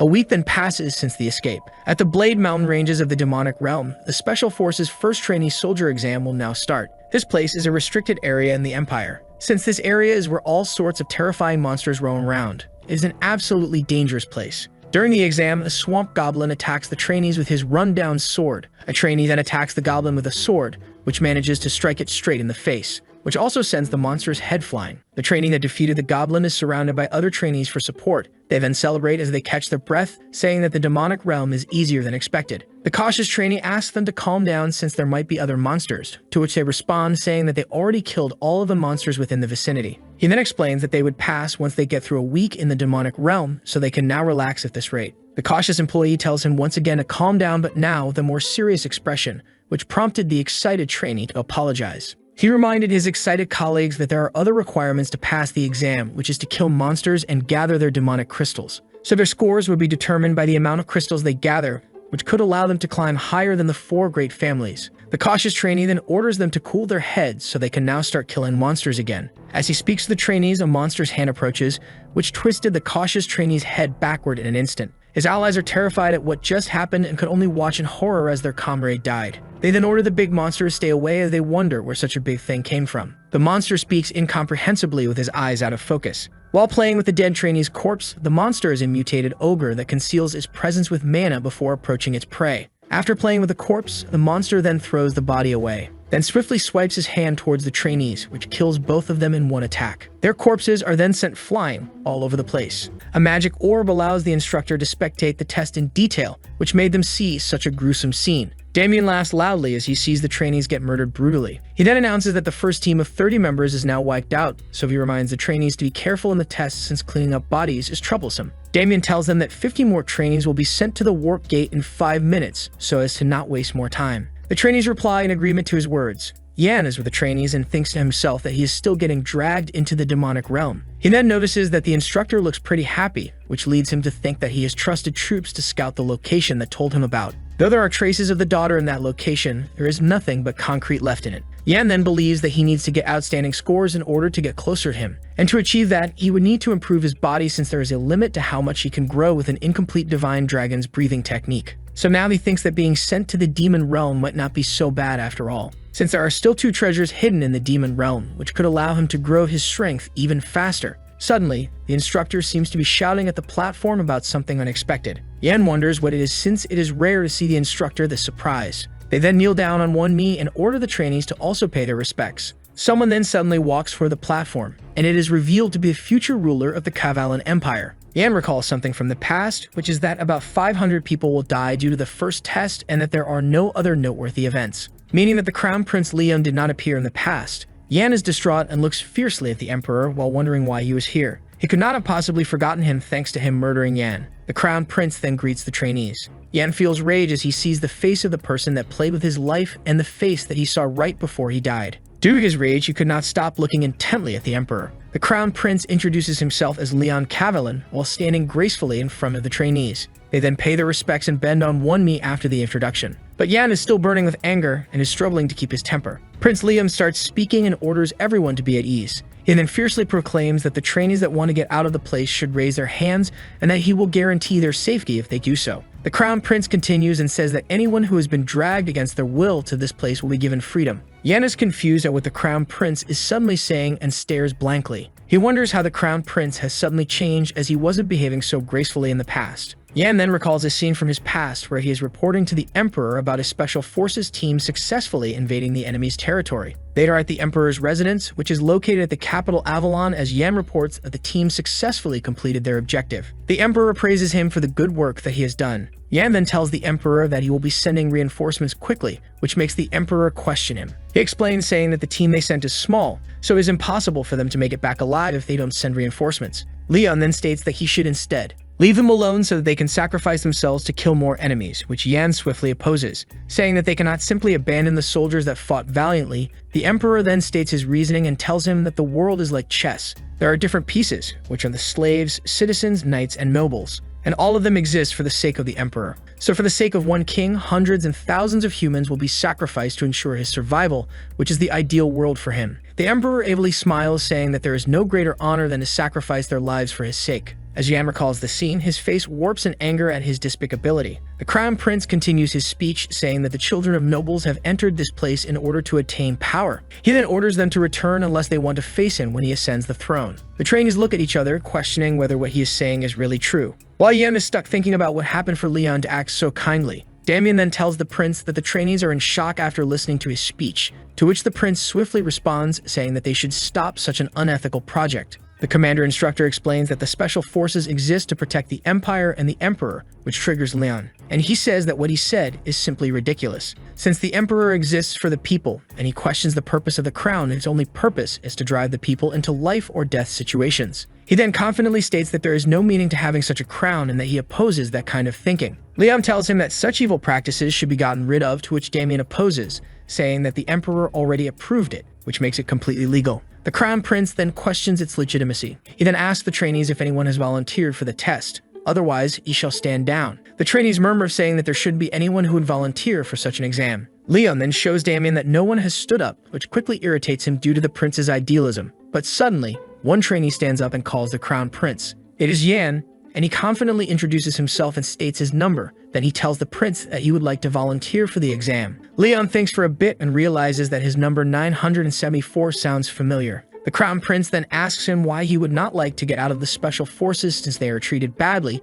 to which he responds, saying that they really are being treated badly. But he also states that there is something that is given fairly regardless of rank. He fiercely yells that it is the qualification for them to risk their lives in order to ascend higher. Yan stares intensely at the Emperor and states that he will participate in the test in order to get something that he wants to achieve. After hearing his answer, Leon calls the commander instructor. He then tells him that he has taken in a soldier that he doesn't deserve. Leon also tells him to continue the test since he cannot go back on his words, but on the condition that he will observe the whole process on the sidelines, to which Damien agrees. The commander instructor then orders the trainees to repay the prince's kindness with their lives, which garners everyone's agreement. As the trainees go towards the warp circle, the instructors carefully explain how the gate works. They say that they will enter the mountain ranges via the gate, and that once they enter, their locations will be assigned. They then remind them that bodies sometimes disintegrate due to transmission errors, but they assure them not to worry about such things. After the other trainees enter the gate, it is finally Yan's turn to go. They started the countdown once he stepped into the warp gate. As he is being teleported, he thinks back again to the fact that Leon didn't come to the training center at this time in the past. He also wonders why he is completely different from the Emperor than he knows of. The countdown then reaches its end, which begins the transmission of his body.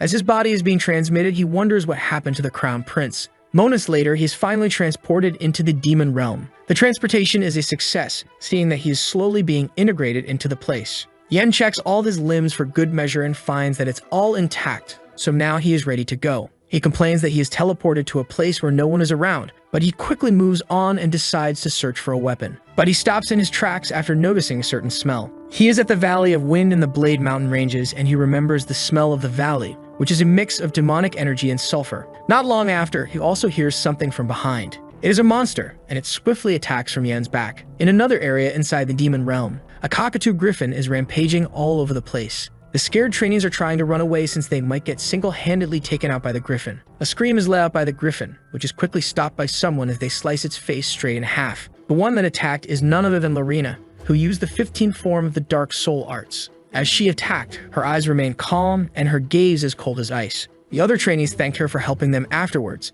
since they would have died if it weren't for her, but Lorena shrugs off their thanks and instead asks if their team is made up of low-ranked trainees. They answer saying that their members' ranks are mainly around the 700s, so they were trying to get out of the valley since too many of them are injured. The weak trainees then ask if they can follow Lorena until they get out of the valley, to which she coldly replies saying that it doesn't matter either way, but they thank her regardless. Lorena is thinking deeply to herself and wonders where Yan is, since there is no way that he would already be dead. She thinks back to the bold attitude Yan showed and ponders why he is trying so hard to keep the test going. Suddenly, someone interrupts her thoughts and criticizes her for doing stupid stuff. The person is Cruel, who disgustedly asks why she wants to travel with such weaklings since they will only get in the way. He adds that they can't even use them as meat shields. Cruel continues his barrage and asks her if such compassion of hers will really help, to which Lorena warns him to watch his words and that the ranks don't really matter. He provokes her further, saying that the #1 spot will be changed after this test. But Lorena replies, telling him that if he focuses too much on the ranks, then he will lose sight of what's important. Thankfully,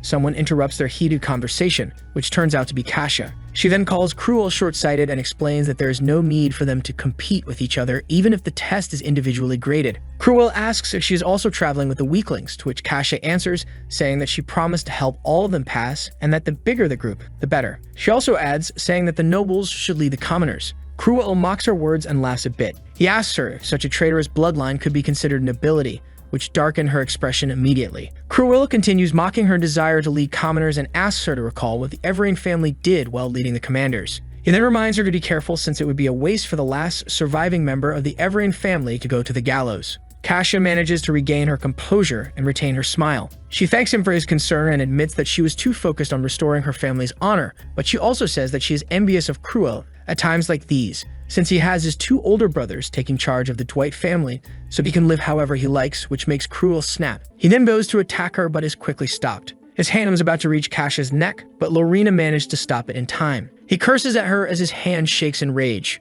Lorena commands him to calm down with a steadfast gaze, so he finally gives in and lets out a sigh in anger. Cruel pushes her hand away and calls both of them fools as he walks away in defeat. Back at the Blade Mountain ranges, Cruel irritatedly complains that he would only be dragged down by traveling with such useless weaklings. As he walks, he also recalls a scene from his childhood. There he is sitting on the floor while someone tells him to not want nor think about anything and simply live as if he is already dead. He is salty at the fact that he remembered such a scene, but his train of thought is quickly stopped by blood traces on the ground. Cruel sees that it leads behind the boulder and that the blood also smells fresh, so he wonders if the place is a monster's lair. He decides to hide himself and observe since it would be troublesome if there are too many monsters. But he only sees a human alongside all of the corpses, which shocks him. Cruel identifies the monsters, which are red goblins, and he wonders if he managed to kill all of them. He also wonders what on earth the person alongside the monsters is doing. Cruel becomes even more shocked after he sees the monsters being eaten by the person who is revealed to be Yan. But Yan, unaware that he is being watched, continues munching on monster meat.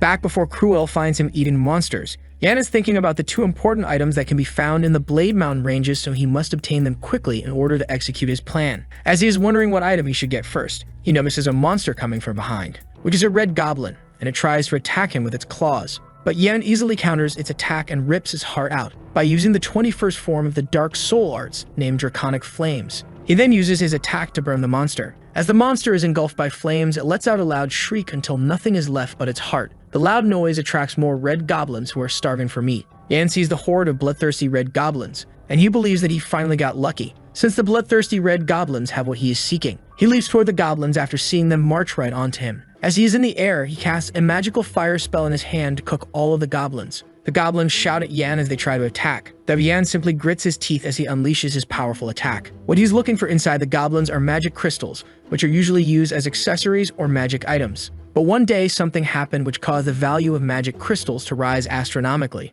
A professor named Isaac published a thesis in the academy. He is an old man with white hair and looks as if he's nearly dying. Isaac discovered that humans can absorb the traits and mana of a monster using magic crystals. For example, the stamina from orcs, regeneration from trolls, and the strength from ogres. Due to such absurd claims, the world of academics opposed his thesis. And so the headmaster named Neuron asks Isaac to prove his thesis. Otherwise, he would have to be expelled. Professor Isaac proves it and manages to turn Neuron's frail old body into a muscular hunk. His thesis is then approved, which makes the whole continent excited. Due to this, monsters became more frequent in pharmacies rather than in dungeons. A person once asked the professor if absorbing mana stones has a complicated process. The professor answers saying that the process to remove the poison from the magic crystal is extremely complicated, since it needs either the flower of the moonbug or volcanic stones. But he explains that the absorption process itself is very simple. The only step to do is to just eat it, which Yan is currently doing. He complains about the taste, and that he never thought he would be eating monsters ever again. His solution to mitigate the poison is to eat the magic crystal with a heart and a 2-to-1 ratio. But he couldn't fully neutralize the poison, which makes him cough blood.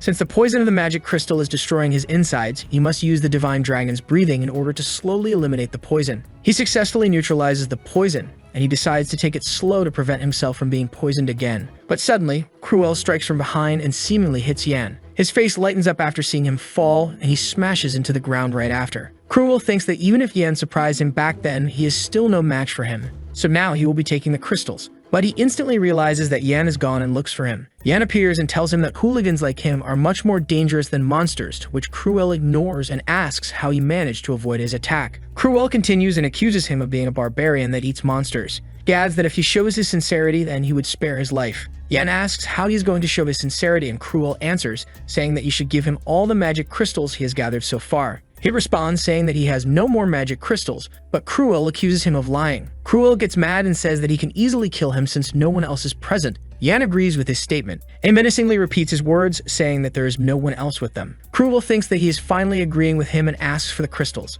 but Yan simply dashes towards him and punches him with great force straight to the solar plexus, which knocks him out. While Cruel is unconscious, he remembers a place in his past. The place is the Dwight estate, which is his family home. At age 12, he decides to aspire to be the master of their estate after understanding the ways of the world. However, he was unfortunate to have 2 elder brothers that would stop him from being the head. His brothers were scared of him, so he was thrown into the Special Forces Training Center under the pretext of training. Their decision to put Cruel into the Special Forces made them unforgettable to him. Due to this, he is filled with immense hatred towards his 2 brothers, so he swears to exterminate all of them once he gets out. But his mind goes back to right before he was hit by Yan. The punch was so intense that he fainted almost immediately. He also puked blood all over the place. And so later on, they are at a place called the Valley of Snakes. Due to its singular slithering path, no one dares to approach this place, so no one knows where the end of the valley is. Cruel complains as he is walking. He is carrying a bag of dead goblins, and his neck is also leashed. He continues to say that such actions are not befitting of the true successor of the Dwight family.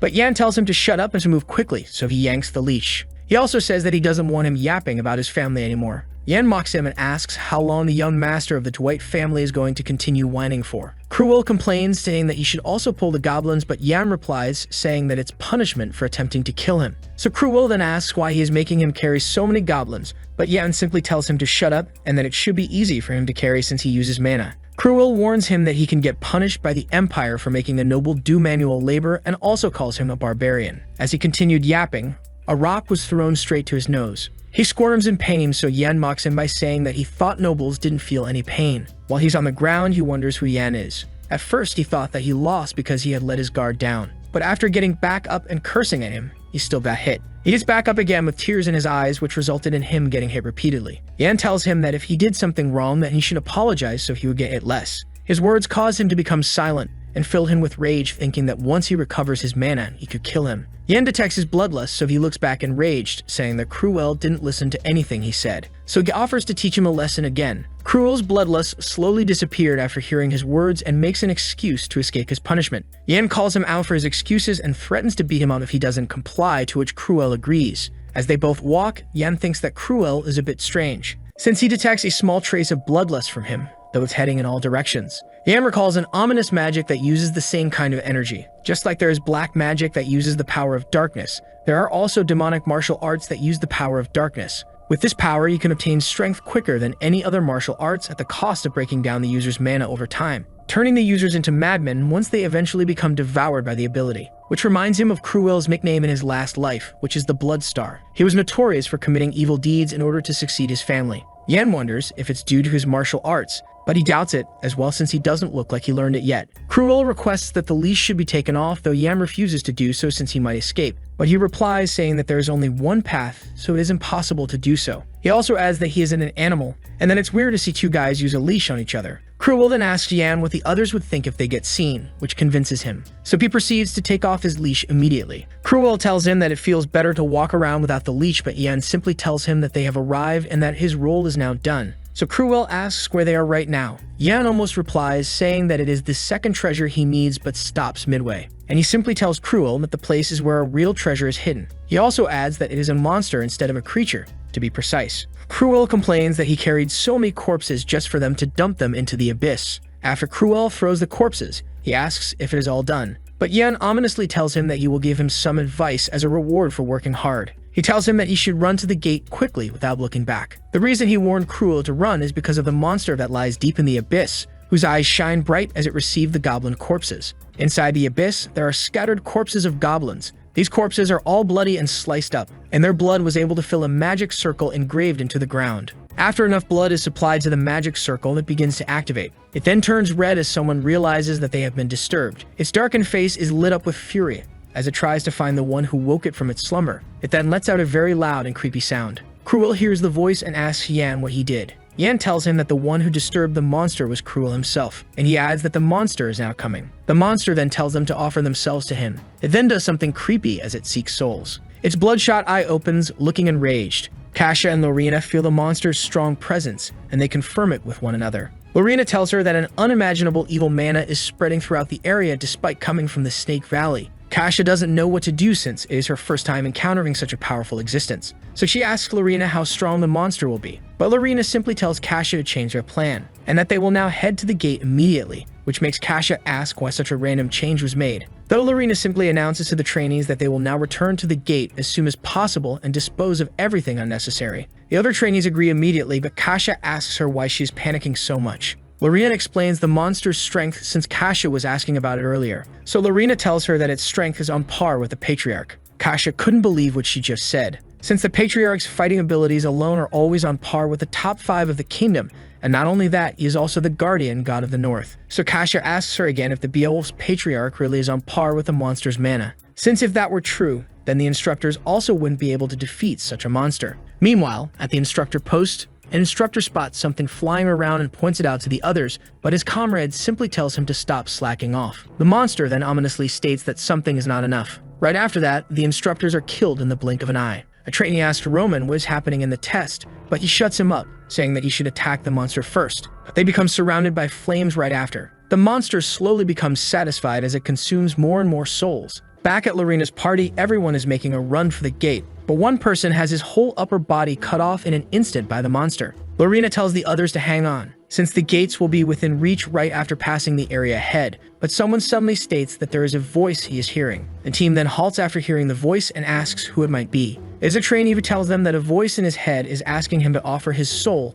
since it doesn't have enough souls. So he tells the voice in his head that he agrees to offer his own soul, which quickly mutilates his body moments after his offering. Kasia sees the trainee's body change and becomes alarmed. It then bursts into pieces, which splatters blood all across the area. Lorena asks if it is an ambush, but Kasia informs her that it isn't and that there is something happening in the distance. The blood from the dead trainee is floating midair, and then forms a familiar pattern. Once completed, it becomes a magic circle that quickly activates. The monster tells them that it has found them already, which makes the other trainees suffer from extreme headaches. Lorena reminds everybody to be careful due to the dangerous foe in front of them. She nervously stares at the magic circle as she awaits the monstrosity that is about to emerge. The monster begins to come out of the circle while accusing them of disturbing his slumber. Its head then comes out of the circle, revealing a skull hidden within a hood. As its body starts to take form, he thanks them for their service. Once his body is fully formed, it is revealed that the monster is an ancient lich. He then ominously tells them that he will thank all of them by giving them death. A long time ago, the mages were once saddened by the fact that human lives are finite despite magic being infinite. And so they became blinded by greed as they researched how to pursue magic eternally. As a result, they offered their souls to the darkness and obtained eternal life, with them also offering their bodies and killing themselves. They turned into undead, which is a being that despises all living things. After becoming undead, they become beings known as lichs. After the lich's appearance, the weaker trainees feel their heads hurt, while Lorena stays vigilant and notices that the monster is not a normal lich. She realizes that this lich has consumed numerous lives and is a being that has existed for almost an eternity. So she questions how such a monster appeared in the trainee exam. Meanwhile, somewhere in the demon realm, the team of escapees led by Roman is asking him why they are suddenly running away. Ronan tells them to shut up and to simply look at their surroundings to see the answer. They realize that the corpses are of instructors, so they wonder who killed them. Ronan doesn't pay attention to what they are saying and instead remembers Yan. He recalls something that happened right before they got teleported. Rowan approaches Yan and tells him that he looks better than expected for someone that was caught escaping as well, though Yan simply dismisses him. But Roman proposes that they team up in the Blade Mountain ranges since it would be dangerous to move alone, but Yan insists that he moves by himself, though he decides to tell Roman something, which made him intrigue. Yan continues and tells him to run towards the gate the moment they feel something terrible. As he recalls Yan's warning, Roman wonders whether this incident is his doing as well, and he also wonders what on earth he is doing right now. Back to Lorena and Kash's team. The ancient lich asks them if they woke him up as he slowly approaches the party. This makes the other trainees freak out and decide to head to the third gate instead. Lorena then orders everyone to run away as she stands her ground. Kasha also tells her that she should get going too. But Lorena insists that she stays, so she readies her sword for a fight. She tells her that she will buy time for all of them to escape while charging up her mana. Lorena then requests Kasha to evacuate the trainees while she stays behind to fight the ancient lich. Kasha warns her that she can't defend against the lich alone. But Kasha remembers that she needs to survive in order to help her own family, which leaves her no other choice. So she runs away, telling Lorena that she'll let her handle the lich. As she runs away, she apologizes to Lorena for her cowardice. The ancient lich calls Lorena a fool after letting all her comrades escape without her. It then asks if she intends to fight by herself. Though Lorena keeps her cool and thinks of her chances of winning,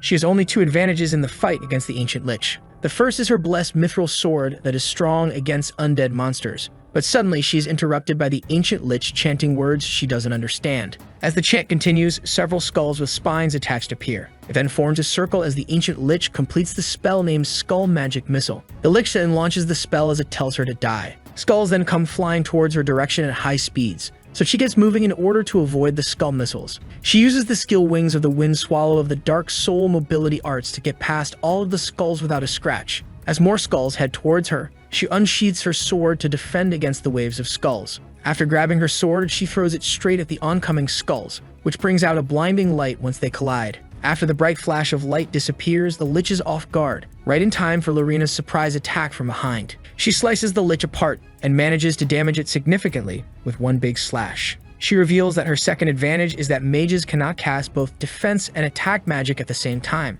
So she announces that she will have the upper hand once she makes use of those 2 advantages. But her certainty disappears once the ancient lich suddenly chants another spell. The spell it casts is a magic defense circle named Protect Wall, which greatly surprises her as she sees the lich double casting spells. But she immediately realizes that one of the lich's skulls is doing the chanting, which leads her to believe that the lich can cast magic as many times as the number of its skulls. While she is distracted, a skull sneaks up to her side and launches a powerful spell on her that manages to directly hit her. This attack causes her sword to fly away from her hand. As she becomes incapacitated by the lich, she panics after seeing that she is completely unable to move due to the lich binding her arms. The lich begins to approach her, yet her body is still unable to move due to the skeletons incapacitating her. The ancient lich then mocks her, for she has approached the lich without any backup, so she has now been captured. It then states that it will now destroy her arrogant soul as it casts a powerful spell onto her, which turns her into a living corpse that serves only him. The spell then starts to activate. Meanwhile, at the ancient lich's lair, someone is bravely wandering around in the darkness. The person encounters a flight of stairs leading to somewhere deeper into the lair. The person is dressed in thick fur with an ominous skull attached to its head. He says that the stairs are defenseless, so he decides to approach the stairs further. But he suddenly feels something beneath his feet. A magic trap has been activated to his surprise, which then casts advanced flame magic that lights him up in a burst of fire. The flames are enormous, so much so that they surround him completely. But he is still unmoving and seemingly unaffected. He then takes off his mask, revealing his blue hair in the process. The person is revealed to be Yan, who states that he has received such a warm welcome right from the entrance. So he's glad that you brought the volcano armadillo leather, which prevented him from burning to a crisp. He then says that there are a total of 492 traps, and 30 among them are moving traps. He explains his plan as he explores the lair, saying that he used the goblins to lure the lich out of its lair so he can now get his hands on the treasure while it's gone. Yan believes that he could not have executed his plan if he had not known about it from his time as the captain. Back then, he received a report after he had gone on an assassination mission. The report stated that the ancient lich was encountered during Special Forces training,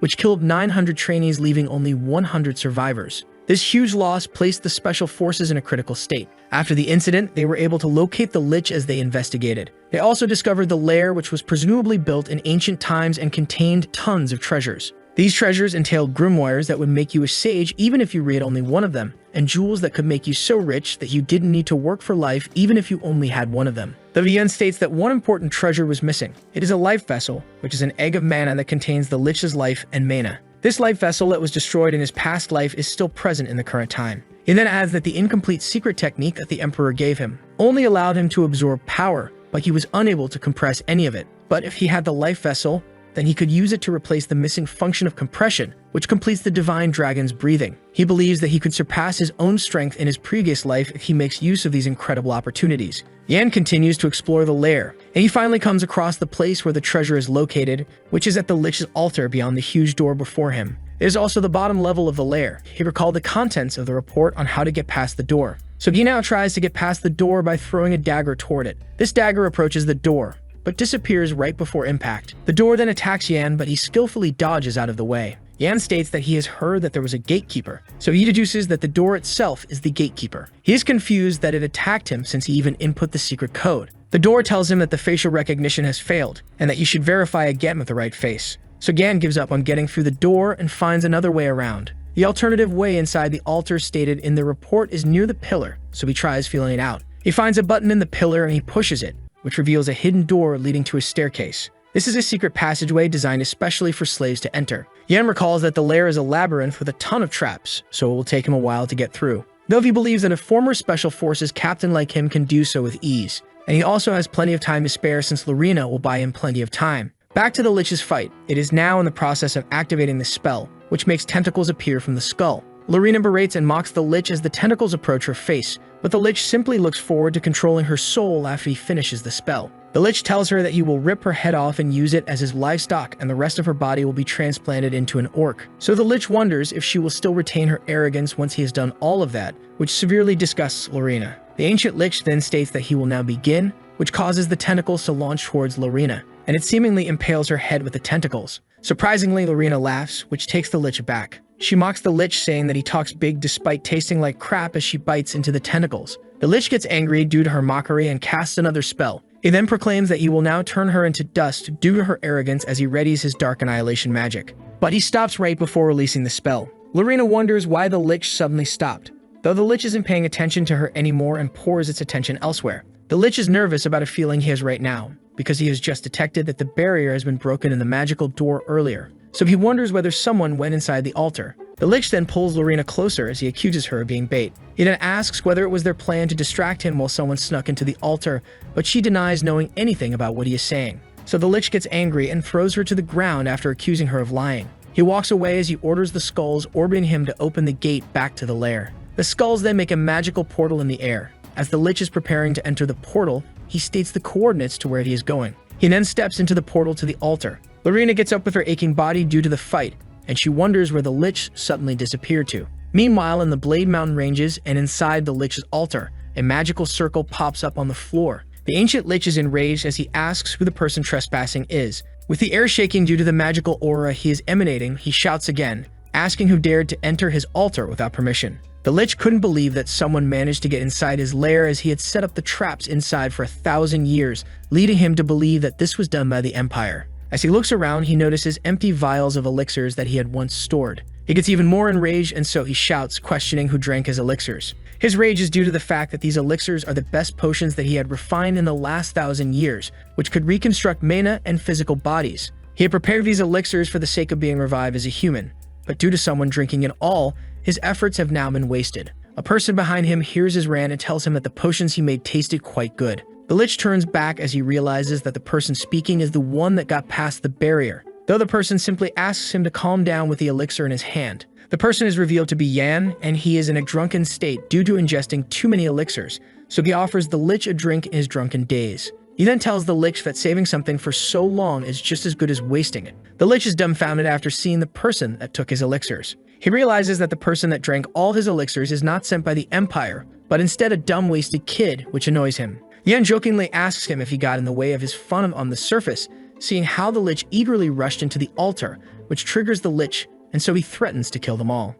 But Yan mocks him, saying that he wouldn't even know if his lair was being raided. If he hadn't just gone through the secret passageway, then he would have gotten away with everything, to which the Lich questions him as to why he would break the barrier instead. Yan stammers for a bit after hearing his question. The face of Lorena pops up in his mind, which implies his answer. He then leaps into the air and tells the Lich that he just felt like destroying the barrier as their fight starts. The impact of both of their attacks causes a bright red light to flash. After their initial exchange, Yan is still fine, and he mentions that he found ancient documents and books about mana hearts and energy cores, so he asks how he gathered all of those. The Lich ominously laughs at his question. Yan's eyes sharpen as the Lich explains how he gathered these texts. The Lich introduces his name as Momen. He explains that he had become an undead in order to take revenge, and he has prepared to do so for the last 1,000 years. Momen's eyes light up as he shouts at Yan for foiling his plans despite having to face the humiliation of becoming an undead in order to take revenge against the one who took everything from him. All of his efforts are now ruined due to him, but Yan doesn't pay attention to his speech and drinks another vial of elixir instead. As he sips the potion, he comments on how intoxicating it is, which leaves the Lich speechless. Momen gets fully enraged due to his behavior and berates Yan as he casts a spell to attack him. The Lich proclaims that he will vaporize all of his arrogance with a flaming attack called Crow's Breath, though Yan is fully calm in the face of the upcoming attack. He then orders Momen to stop with a decisive glint in his eyes. Momen's hand, which is bursting with flames, stops as he realizes something crucial about Yan. The Lich couldn't believe the energy of the mana coming from Yan. Yan laughs for a bit and confirms Momen's suspicion as he opens up his own shirt. Momen then berates him after revealing that he had used his life vessel. Yan smiles mockingly as he shows off the life vessel planted deep into his own chest, which allows him to gain a mana heart. The Lich gets mad after realizing that Yan actually ingested the life vessel. At the wide area of the altar, Yan is now swiftly running across the place, since he needs to dodge Momen's barrage of attacks that started once he had fully angered him. As the Lich chases down Yan, he tells him that he is impressed by his ability to run despite being weak, to which Yan replies saying that he has no choice but to run. Yan also explains that they will both die if he gets killed since he has his life vessel deep within his body. Momen tells him that he won't kill him, but instead he will revive himself using his body. He tells Yan that it is only fair since he destroyed his 1,000-year preparation. The body that has absorbed his life vessel and all of his elixirs will be of use to him. Yan gets shocked at the Lich's plans after he hears that it wants to use his body, but he takes it the wrong way and mistakenly thinks that Momen meant it in a romantic way, which annoys the Lich even more. Momen then tells him to give up and that he will take care of his body as he casts multiple magical spells at once. Yan is surprised to see that multiple magic circles appeared at the same time, so he is now left with no choice but to use the Divine Dragon's breathing technique in order to counter Momen's attacks. The magical circles activate, releasing fire directed at Yan. At the same time, he uses his mana heart to gain power, and in a split second, a barrage of attacks shatters the ground where Yan once was, causing various debris to fly up into the air due to the impact. Momen hasn't used such power in a while, so he doesn't know if he has killed Yan due to being unable to control its power. Yan appears from behind and mocks him for worrying about him. Momen then casts another spell straight at Yan,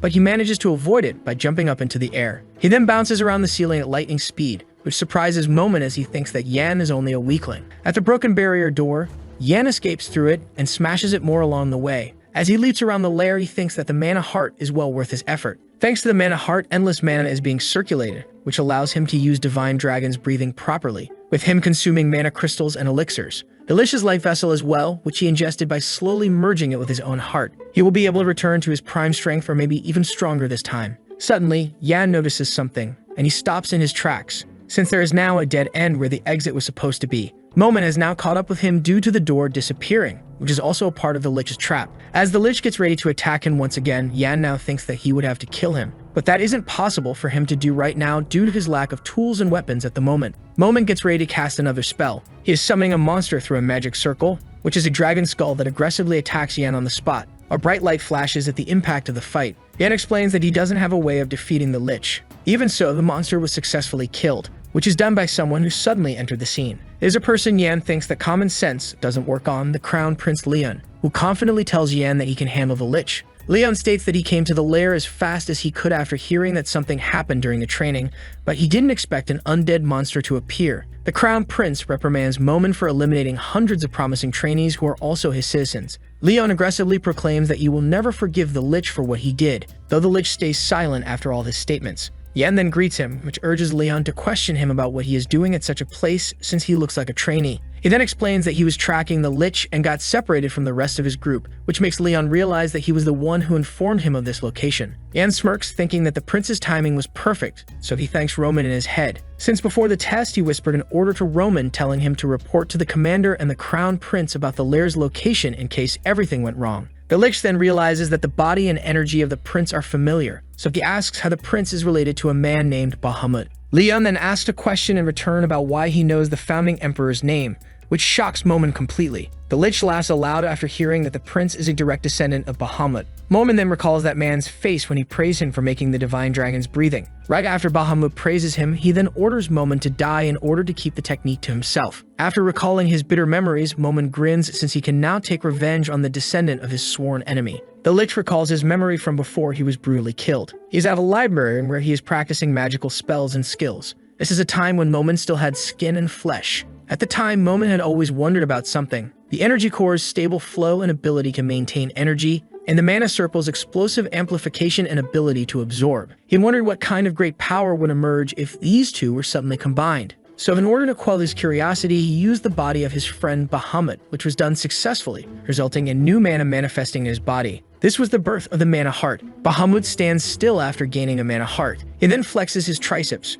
which urges Momon to tell him to put on some clothes. Momon tells him that he has noticed a major surge in his power, so he asks him if he noticed, to which Bahamut answers, saying that he notices and that he can create a new martial art. So the two then create a new martial art that makes use of the mana heart and name it after Bahamut's wish, which is the divine dragon's breathing. Momon then tells him that there are countless possibilities with the mana heart, so he must research more. Suddenly, Bahamut apologizes to him, which makes Momon question what he meant. But before he could answer, he suddenly felt pain. Bahamut's hand pierced through his chest, which surprised him. He explains that this is where Momon's role ends. Bahamut praises him for all of the things he had done and even calls him a friend. He also tells him that the divine dragon's breathing couldn't have been made without him, so he now needs him to die since he knows too much. Bahamut leaves after greedily proclaiming that everything must only belong to him. And so time passed. Monon's soul is still able to persist even after death, and he wonders how long it has been since he was betrayed. He was only barely able to hold onto his soul with the weak mana left within him. With that weak mana, he was able to cast magic onto his rotting body with only one thought in his mind,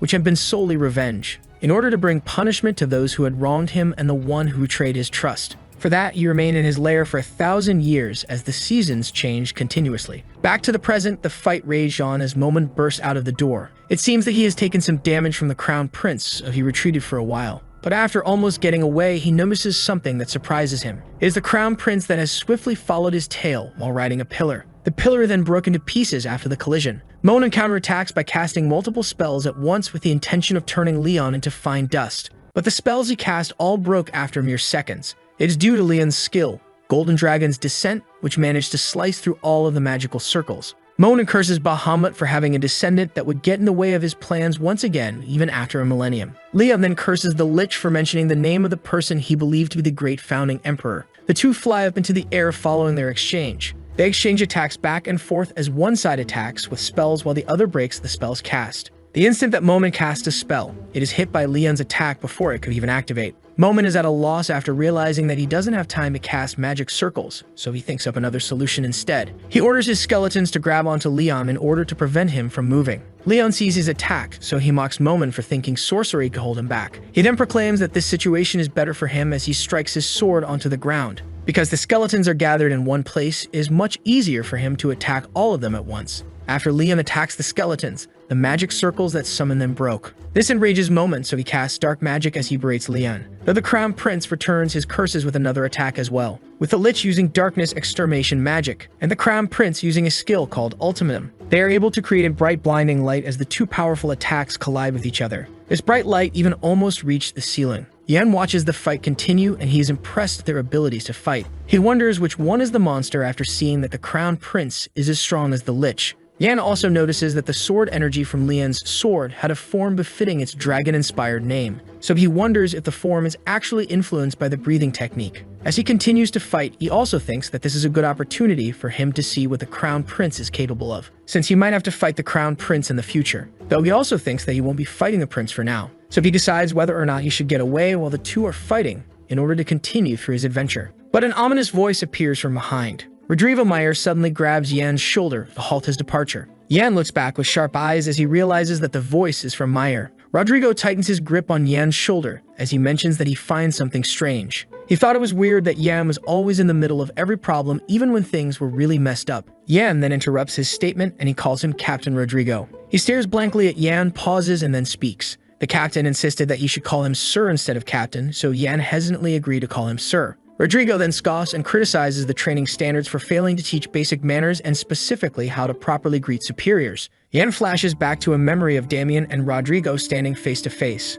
Although the instructor commander covered up the escape incident, the report had already been filed. Captain Rodrigo looks at the paper given to him and is shocked to read that 4 trainees have escaped. The escapees were trainees with numbers ranging from the 10s to the 900s, totaling 4 in all. 2 trainees were caught in the nearby forest with their hands tied and faces covered. The pursuit squad 3, which had been chasing down the final escapee, had all been found dead, and the escaped trainee was nowhere to be found. Rodrigo ends his flashback and points out that Yan was the last trainee in the escape attempt. Yan looks at him and stares blankly without saying anything. He later heard that the commander joined in the pursuit, which makes him wonder how Yan is able to survive all of these dangerous situations since he doubts that it is purely luck. Yan smirks, denying that it's just pure luck, which triggers the captain to place a sharp gaze on him. He laughed and attributed his incredible luck to good deeds done in a past life, which made the old man wonder how Yan was able to make such corny jokes at a young age. Yan then seriously explains to the captain that he had been threatened by the others during the escape, and that with the Lich,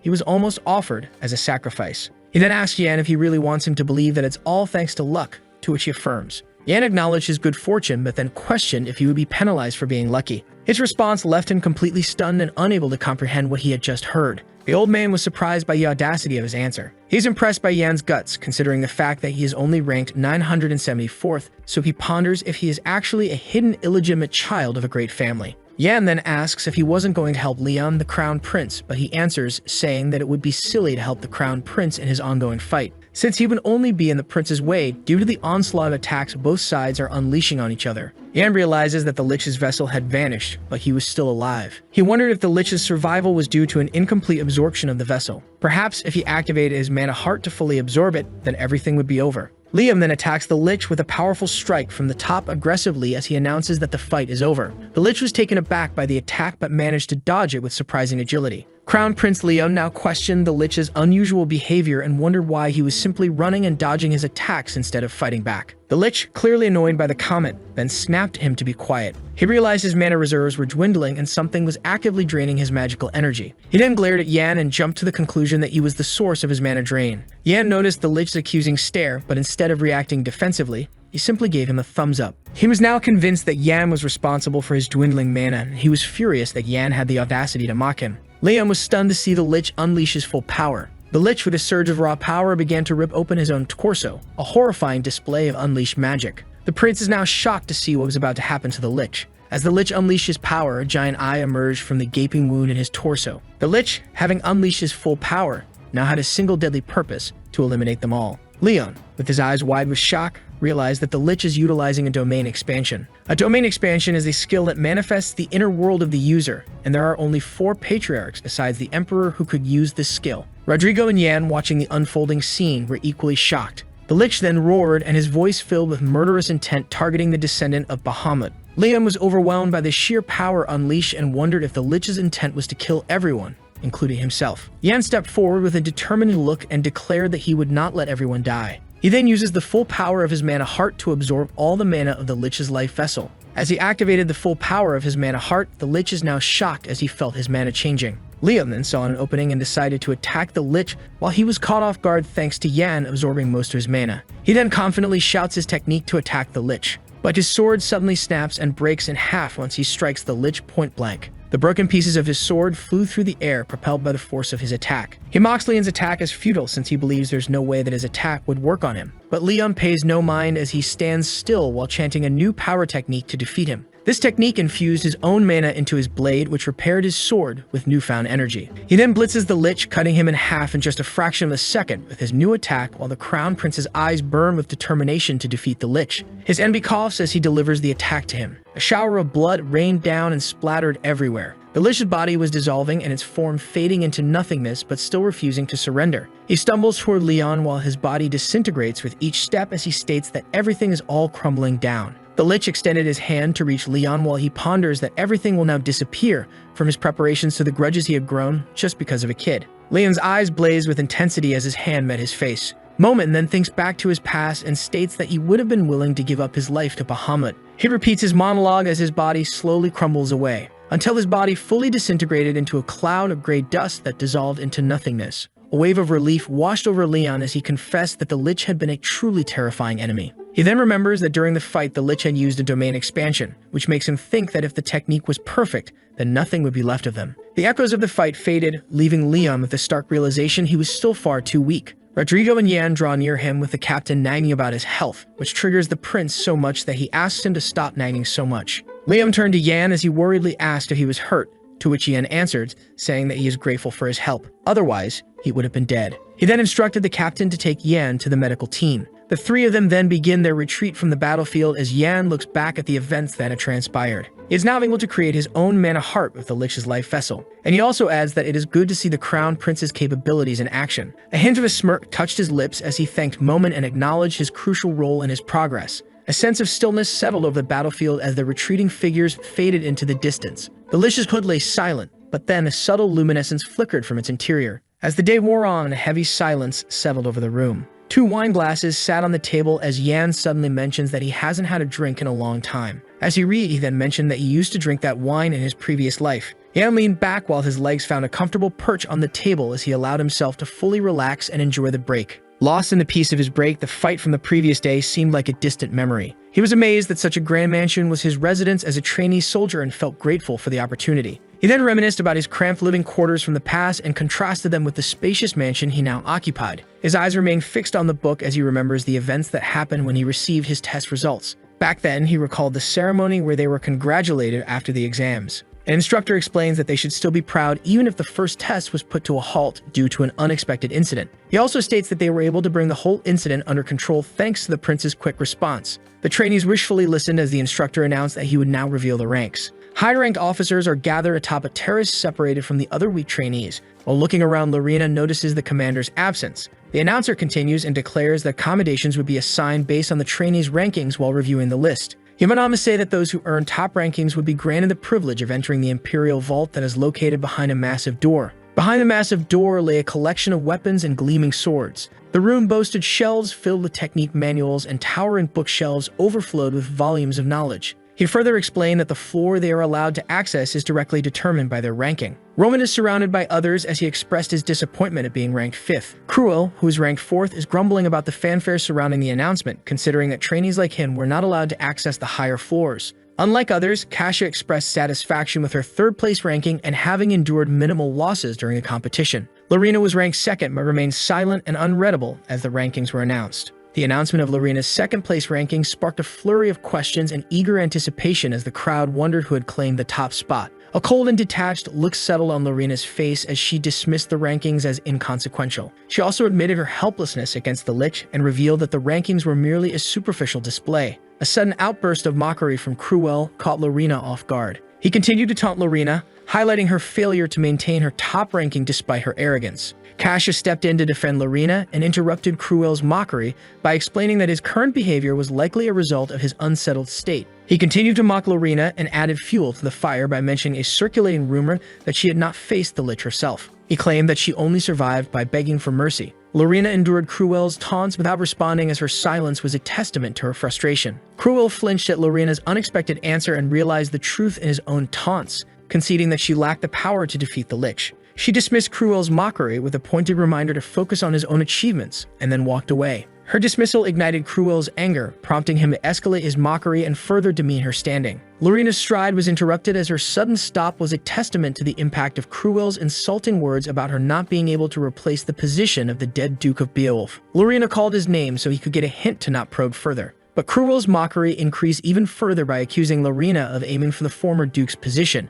which his brother should have gotten long ago. Lorena remained silent and absorbed all of Cruel's relentless mockery with a cold expression as he accused her of having a connection with the death of the Duke. Despite his smug smile, his mockery was abruptly interrupted by Lorena's sudden question. He met Lorena's cold glare as she asked him whether or not he would die at this moment. A surge of energy coursed through Cruel as he readied himself to unleash his full power. Energy crackled from Cruel's hands as he unleashed his power, his voice laced with resentment as he had always hated Lorena for acting aloof. He then proclaimed that he'd rip off her cold mask from her face while he readied his attack. But a searing pain shot through his ear as he released his powers, which made him halt his attack. The man's grip remained unwavering, a constant source of excruciating pain that drove Cruel to a frenzy with a desperate feeling to know who was behind it. Cruel's ear was slowly being ripped off. This made him even more enraged, so he shouted, asking who was behind him. The announcer's voice was heard through the stadium as he announced the name of the first-place finisher. The champion was Yan, who was also currently standing behind Cruel, with his grip on his ear unrelenting. Then the crowd erupted in a cacophony of shock and disbelief as the announcement of Yan's first-place victory reverberated through the arena. Whispers and murmurs filled the air as everyone discussed Yan's improbable triumph. Lorena, her voice laced with disbelief, wanted an explanation for Yan's first-place victory. The searing agony in his ear continued as Cruel desperately threatened Yan to let go. A chilling intensity filled Yan's stare as he stared down at him and indicated that his grip would not loosen. The sheer power emanating from Yan's gaze left Cruel trembling with his head bowed in submission as he could not meet the victor's piercing eyes. Yan shifted his focus to Lorena and acknowledged their long overdue reunion. The announcer's voice faded into the background as Yan and Lorena continued their animated discussion, their worlds seemingly unaffected by the conclusion of the test. A flicker of apprehension crossed Lorena's face as she observed Yan, and the fear in Cruel's eyes confirmed that this was no ordinary man. She could feel a palpable tension radiating from him, a simmering power that threatened to erupt in a sudden and explosive release. Though a torrent of questions surged within her, she could not resist the urge to address one pressing matter that led her to call out to him again. She suddenly blurted out that Cruel had been hurling insults his way. Cruel's cries of pain echoed as Yan's grip on his ear tightened. His success in achieving the highest rank led to him being granted a prestigious accommodation, such a privilege reserved for the elite. He then mentioned that the book he was carrying was a rare and valuable artifact that had been retrieved from the Imperial Vault. An inexplicable feeling of unease washed over Yan as he detected unusual activity beyond the door. He then realized that someone was waiting outside the door and invited them in. As he welcomed the guest lurking outside his door, silence filled the room. But then a person enters, stating that he was stunned to realize that Yan had been aware of his presence all along, even though he thought he was concealed. The person who entered is the commander, whose appearance signaled a confrontation, and he made it clear that there were unresolved issues between them. He settled into the chair with his gaze lingering on the wine before he grabbed himself a glass and took a thoughtful sip of it. Yan stood up and revealed that he had been expecting him to show up and had gone to the trouble of preparing the wine. Yan's teasing remark hinted that Damien's attempts to go unnoticed would be futile, as his presence was unavoidable. The commander then states that he could not understand the Crown Prince's worry for Yan, especially since he has been keeping a watchful eye on his situation. The Crown Prince remained the subject of their ongoing discussion. Yan's eyes met his, and a prickling sensation of unease spread through him. He idly swirled the wine in his glass, his gaze distant, while stating that he feels sorry for the Crown Prince. He states his debate over Yan's fate created an atmosphere of suffocating tension in the room. He then smirked and suggested a hidden hint of irritation as he revealed that he had received a report. Yan's gaze was intense, his curiosity piqued as he waited for the next piece of information. He went on to say that the report he received showed that the designated location was empty, and that the location they checked had been a ghost town for years. Yan reasoned that maybe the captain was aware of the surveillance and might have made a move to eliminate any trace of his activities. But his means of redeeming himself no longer mattered to the commander. The ground trembled as he stomped his foot, which was a menacing prelude to his attack. After announcing that Yan is no longer useful, he then unleashed his powers with a primal fury and unleashed a torrent of untamed energy. The table exploded in a shower of splinters as he unleashed his powerful attack. He stared in disbelief as his attack seemingly vanished Yan into thin air, which left him shaken and confused. Yan appeared, seemingly untouched by the attack, his presence shrouded in an aura of invincibility. His eyes locked onto him with a mixture of shock and disbelief washing over him as he witnessed that Yan dodged his powerful attack. Yan's eyes burned with determination as he pulled out the book containing the crucial piece of the puzzle he had found. His eyes darted to the book, then a flicker of curiosity crossed his face as he listened to Yan's explanation of the puzzle. The book that he disclosed was a treasure he had acquired from the depths of the Imperial Vault. He revealed that his search had led him to the hallowed halls of the Special Forces Grand Library, The bookshelves held a vast collection of literature dedicated to training methods and the study of monsters. He ruthlessly discarded books that didn't pique his interest. His search ended, and he froze mid-air as the book he had been searching for was finally in his grasp. His eyes scanned the cover of the book and confirmed that it was the Special Forces research logs he had been searching for. Yan also revealed that the book explored the enigmatic condition of blocked meridians, which is a state where the body's vital energy is trapped and unable to circulate freely. He stressed the urgency of addressing blocked meridians, as their persistence weakens the body's energy and can tragically lead to death. He seized the book from Yan and immediately immersed himself in its pages while asking him what the problem was. Yan explains that he could not help but wonder what had prompted the captain to investigate such an unusual subject. He states that the captain's unusual interest in the topic had sparked his curiosity. Yan found it unbelievable and incredulous at the revelation that the captain would have blocked meridians. He speculated that his daughter's lack of energy and tendency to stay indoors might be due to blocked meridians. He surmised that the captain's interest in blocked meridians stemmed from a personal need to find a cure for his daughter's condition. Yan had theorized that the captain kept his daughter hidden because her existence posed a vulnerability,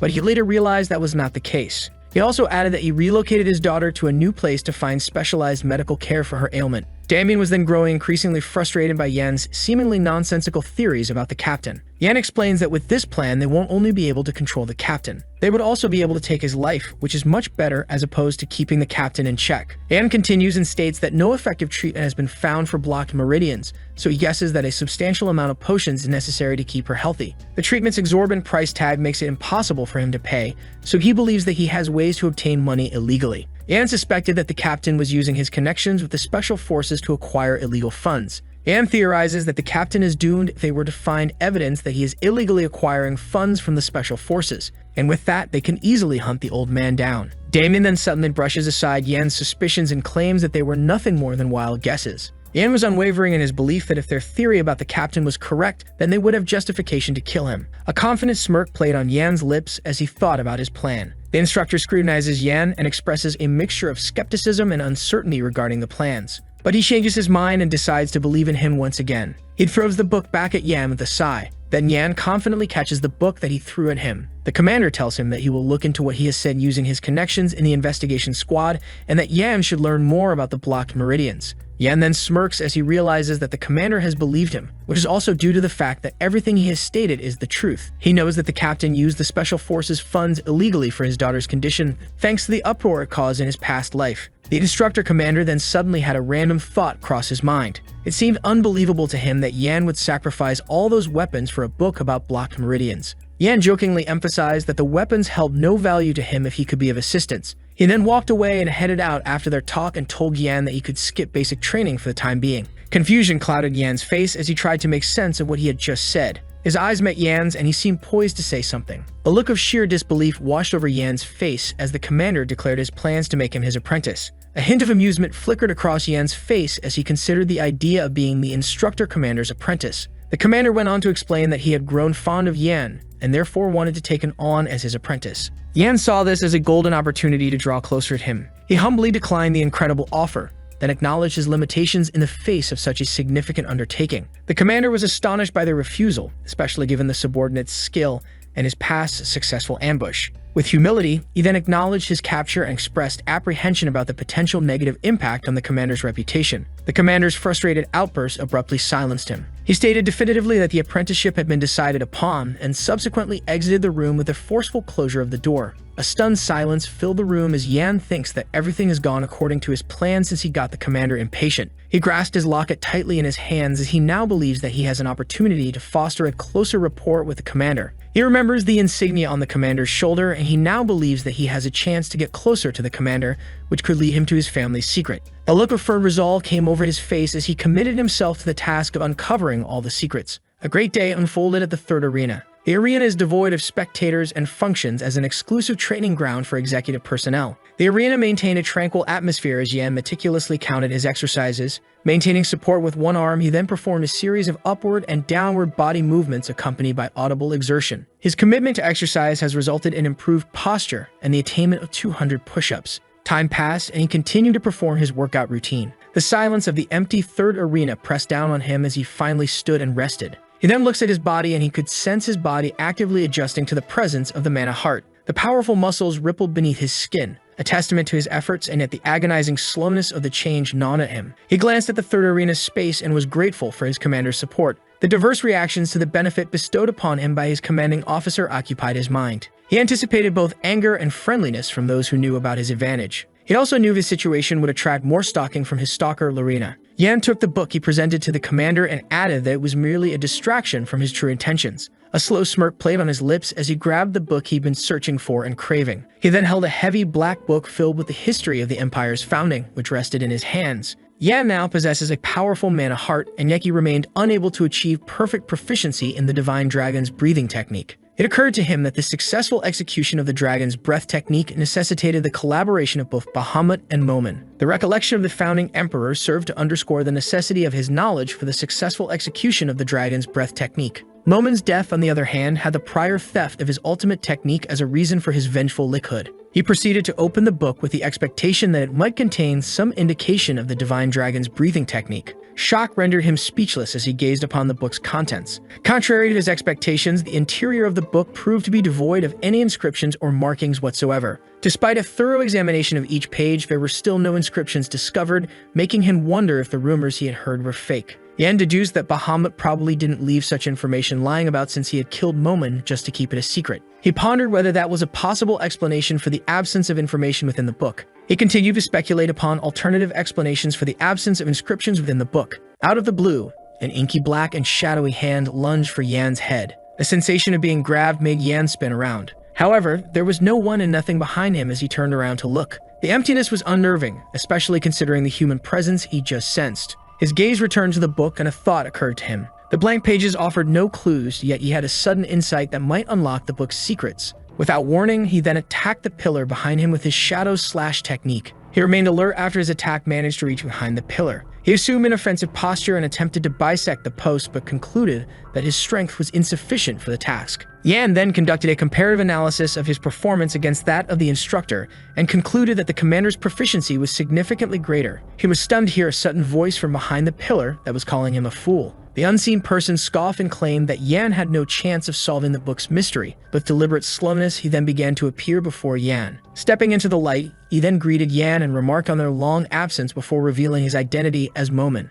Yan shouted in disbelief, unable to believe Momen was in front of him despite taking a powerful hit from the Crown Prince. With a confident air, Momen then explained to Yan that he'd grown stronger and wiser since their last match. Monen's measured steps were a prelude to the confrontation, and Yan still stood firm with a coiled spring of readiness. His words reduced him to nothing more than a crawling insect in Momen's eyes. A venomous glare shot from Yan's eyes, his teeth grinding together in a silent scream of fury. Momen then launched himself at Yan in a blur of motion. In a flash, she aimed a deadly strike at Yan, her intent to kill unmistakable. The unexpected attack made Yan grit his teeth in shock. As her attack launched on Yan, Momen's form rippled and changed in a terrifying metamorphosis mid-strike. Momen's sudden transformation was noticed by Yan and shocked him. In a shocking twist, Momen's body had now changed into the form of a mysterious girl who then unleashed a brutal assault. Yan cautioned himself against being missiled by Momen's outward appearance. He braced for the blow, but instead of impact, a chilling coldness washed over him as Momen's ethereal form pierced his very being. Momen's laughter echoed as she passed through Yan's body again and again, leaving him completely stunned. He briefly considered the possibility of a ghost, but ultimately decided it was merely a figment of his imagination. Yan realized Momen might have become part of his thoughts during the life vessel's transformation into a mana heart. While he knew her lack of a physical form made her non-threatening, her constant noise was driving him mad. His voice, edged with frustration, demanded an explanation for Momen's persistent haunting of the living world. Yan's words provoked a resounding peal of laughter from Momen. With a joyful comment, she then declared the joy of having a body again and contrasted her previous existence as a corpse with her restored appearance as a magic scholar. A proud stance marked her return to human form, a transformation she attributed to the influence of Yan's mana heart. A chilling threat hung in the air as she floated and promised the annihilation of Yan and the entire Bahamut bloodline. Her eyes burned with a sadistic light and a chilling smile twisted her lips as she intended to torture every one of them. Yan's eyes blazed with defiance as he met her stare. He pressed on, the mystery of her shrinking form while airborne deepening his confusion. Observing the stark contrast between her former and current appearances, he questioned her ability to enact revenge in her diminutive form, playfully mocking her appearance. She attributed her inability to assume her true form to the insufficiency of his magical power. Her frustration boiled over as she yelled about his pathetically low mana reserves despite having drunk countless potions. Yan stroked his chin and concluded that she posed no immediate threat for the time being. The faint transfer of mana revealed a connection, signifying her power to influence him. He knew he would be utterly powerless if she chose to manipulate his mana against him. Monin planned to strike Yan while his thoughts were elsewhere. She abruptly ceased her movement as Yan looked behind him. Desperation fueled Yan's actions as he grabbed the book, driven by a lack of other choices. Addressing Momin, he then said goodbye and expressed his pleasure at having met her before returning her to her own world. Momin was anxious because Yan threatened to cut off her food source, which would cause her to vanish. To eliminate her, he then detailed his plan to decrease the mana flow from his mana heart, which is her current life source. Yan believed that doing so would prevent her from maintaining her cognitive form. A furious glare shot from Yan's eyes as he wished her to vanish because her era had ended long ago. Monin gritted her teeth, furious at the injustice of her struggle for survival. She was fueled by anger and refused to disappear so easily. Her angry shouts echoed through the arena as she vowed that he would regret her disappearance. She pointed the conversation at the Bahamut book in his hand because she knew that he craved its hidden knowledge. Yan recognized the truth in her words. He deliberately cut his palm with a knife flashing in the dim light. A crimson stain bloomed across the page as his blood dripped down. Momin stood before him and directed his every move as he let his blood drip onto the book's pages. Pulling back her hand, she then gently channeled a bit of mana into the bloodstains on the book's page. The blood on the book's page began to morph into words with a slow and mesmerizing transformation after her spell. His gaze fixed on the book, and he waited patiently for the words to materialize. He started reading the words, but the sentence's meaning eluded him. Yan could not believe it was just meaningless scribbles because it was written by the founding emperor. A look of surprise flashed across his face as he spotted something in the book. The words on the page detached themselves and started rising into the air in a mesmerizing display. Yan stared in disbelief as the floating words were formed into a new sentence. Without warning, the floating words flowed into his body. The words converged and started to gather within his mana heart. The words then proceeded beyond the existing mana heart, resulting in the creation of a new one. In a moment of utter disbelief and shock, the book slipped from Yan's grasp and fell to the floor. The chaos vanished, replaced by an unsettling calm air, and Momin's gaze was one of puzzled bewilderment at Yan's stillness. He checked his body and found no abnormalities, yet the conviction remained that it had been no ordinary illusion. His gaze lingered on the book, and a deep curiosity stirred as he pondered what mysteries Bahamut had concealed. Yan set off on foot with his destination uncertain. Yan turned his back on the arena and beckoned Momin to follow him as they searched for an answer. His expression was vacant as he regarded Momin, yet his resolve to provide her with an alternative physical form, thereby liberating her from her parasitic state, was unwavering. Momin listened, and they would seek a solution together. A smile spread across her face as soon as she realized she'd be going with him. Her bubbly voice danced with curiosity as she questioned Yan about his abrupt change in attitude. With a serious expression, Yan then warned her not to get her hopes up too high. She then affirmed Yan's request to maintain a conventional demeanor. A sinister smile twisted her lips, betraying her lack of genuine concern for Yan's plight. A cruel plan formed in her mind that if she had sufficient mana, she would instantly dispose of Yan. Then a cruel smile played on her lips as she stood behind Yan unnoticed. As they walked, a sudden chilling decision took root in Yan's mind that he would erase Momin without delaying any further. The bickering persisted throughout their walk. A quiet afternoon settled on the forgotten old place.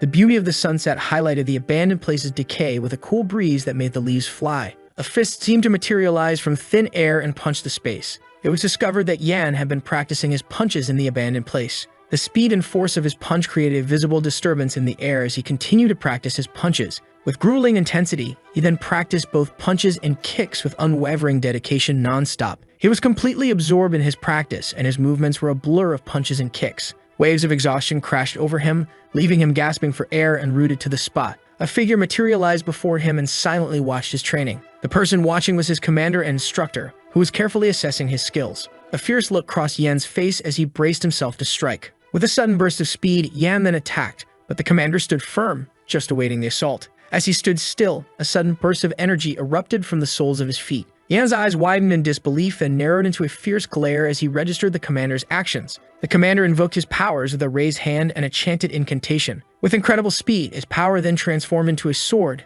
and he stood his ground. With the sword held high, he then waited patiently for Yan to close the distance. With blinding speed, the commander then swung his sword as Yan drew near. Upon perceiving the imminent attack, he defensively shielded himself with his arms. The attack was imminent, and he desperately shielded himself with his arms. The powerful attack had cut through the bars, leaving them broken behind him. A blinding light erupted from the attack behind him. It grew steadily brighter and brighter until its light was too intense for their eyes to bear. Their settling down brought an end to the brightness. The commander laughed, amused that he'd almost killed him despite restraining himself. Yan struggled to form the words, his exhaustion evident. Inverted and fuming, Yan then angrily reiterated his earlier instruction against life-threatening moves during their practice session. As the commander detailed their recent sparring, Yan then straightened up and his body regained its composure. Images of the books he pored over flashed before Yan's eyes as a stark reminder that without their knowledge, he might have been left only with his lower body. A whispered compliment about the commander made Yan turn around. Momon's sudden appearance and whispered praise startled Yan, who then immediately tried to send her away to conserve his dwindling mana.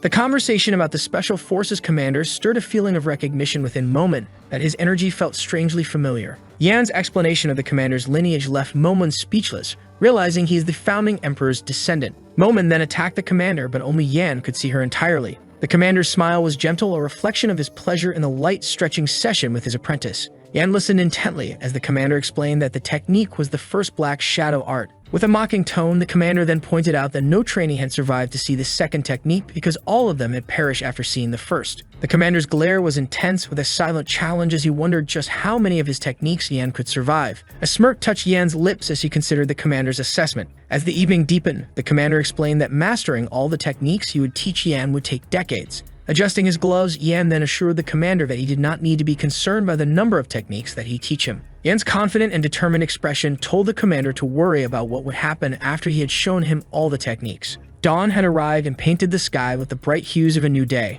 A flurry of attacks rained down on Yan from the commander, but he still received each one. The sky opened up and showered them with rain, yet their rigorous training session showed no sign of ending. A surge of power flowed from Yan as he prepared his assault, the energy coalescing into a weapon in his grasp. A grim set to his jaw, Yan then stood poised and ready as he unleashed his attack with controlled power. The days blurred into a routine of training under the commander's tutelage, and the time seemed to slip away unnoticed. 2 years have flown by. The announcer made a grand entrance and revealed the top 50 trainees' combined rankings displayed on a magnificent staircase. However, the latest tests showed no significant differences compared to the previous one. Although the trainees are working diligently to improve their positions, Yan consistently maintains his top ranking. Meanwhile, Lorena struggles to keep up and finds herself falling behind despite all her efforts to surpass the others. Lorena cannot swallow the fact that her name is not written on the top-ranking spot. Yan suddenly vanished into thin air after the day of the announcement of the ranking. Lorena is filled with confusion as to why he is consistent in the top rank even though he does not show up in any of their training sessions. She then questioned herself about what he was doing all this time that he can train all by himself, but then always comes out the best of them all. Lorena grips her hand in anger as she wonders where he could possibly go after disappearing in such an event.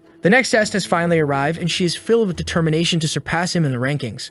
She then slashes her sword beautifully while defeating a monster in her sight, thinking that she can finally be the best trainee and overshadow Yan. Lorena may strive for the top, but Yan's hold on the helm is immovable. Driven by desperation, she made a desperate gamble by choosing to engage with an A-rank monster. A captivating-looking cat suddenly turns out to be a demonic, wicked-looking long cat. The monster charged at Lorena with its human-like hands so swiftly that an ordinary trainee cannot dare to face it. The monster's shadow stretched across the ground as it charged forward, but suddenly a flash of a blade erupted from the darkness. The monster is dismembered in a blink of an eye, its parts scattering across the ground. Lorena furiously waits for her next opponent, fixated on the unfinished battle with Yan. 2 years ticked by and the last test happened at the third arena as two individuals tested their skills on each other. It is revealed that the final test will be a showdown against one of the instructors themselves. This was not just any ordinary test, and it was a crucible, as this is a trial by fire that would determine who would be deemed worthy to join the elite ranks of the Special Forces. The skill and ferocity shown after the fight would be the sole factor determining their fate.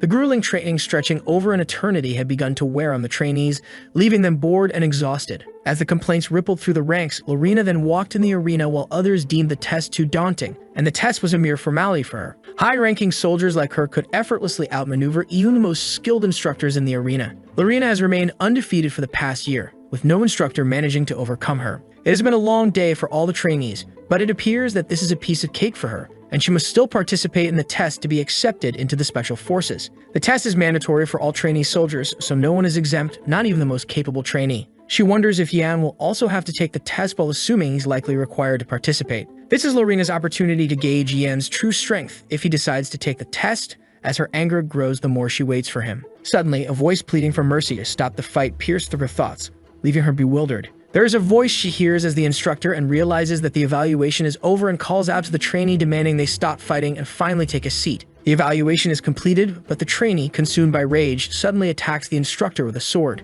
The trainee extended his claws and refused to accept the fight was over, believing that running away was not a victory, and the battle raged on within him. The one fueled by rage was Cruel Dwight, and he is a high-ranking soldier who held the third-place spot in the overall rankings. He is already consumed by his anger and insists that a true battle can only end with the death of one combatant. Dwight menacingly looked at his opponent while he mocked the instructor's uniform, declaring the man too weak to wear it. The instructor is stunned by Dwight's disrespectful words and feels a jolt of anger. Before he could react, Dwight then slashed at him with his sharp claws. The instructor was caught completely off guard and had no time to plead for mercy. The attack was swift and brutal, and it was too late to avoid. Lorena watched the whole thing with a mixture of disgust and disbelief twisting her features. Dwight's actions and her eyes were not those of a powerful warrior, but of a desperate man making a fool of himself. A ripple of agreement went through the audience as they witnessed Dwight's unprofessional behavior during the evaluation. Even a fellow high-ranked trainee soldier, Roman, visibly recoiled and crossed his arms in disgust, thinking that Dwight is quite arrogant and entitled. Kasia deemed the instructor's pairing with the arrogant, cruel, unfair, and requested Roman's assistance as she joined the arena to watch.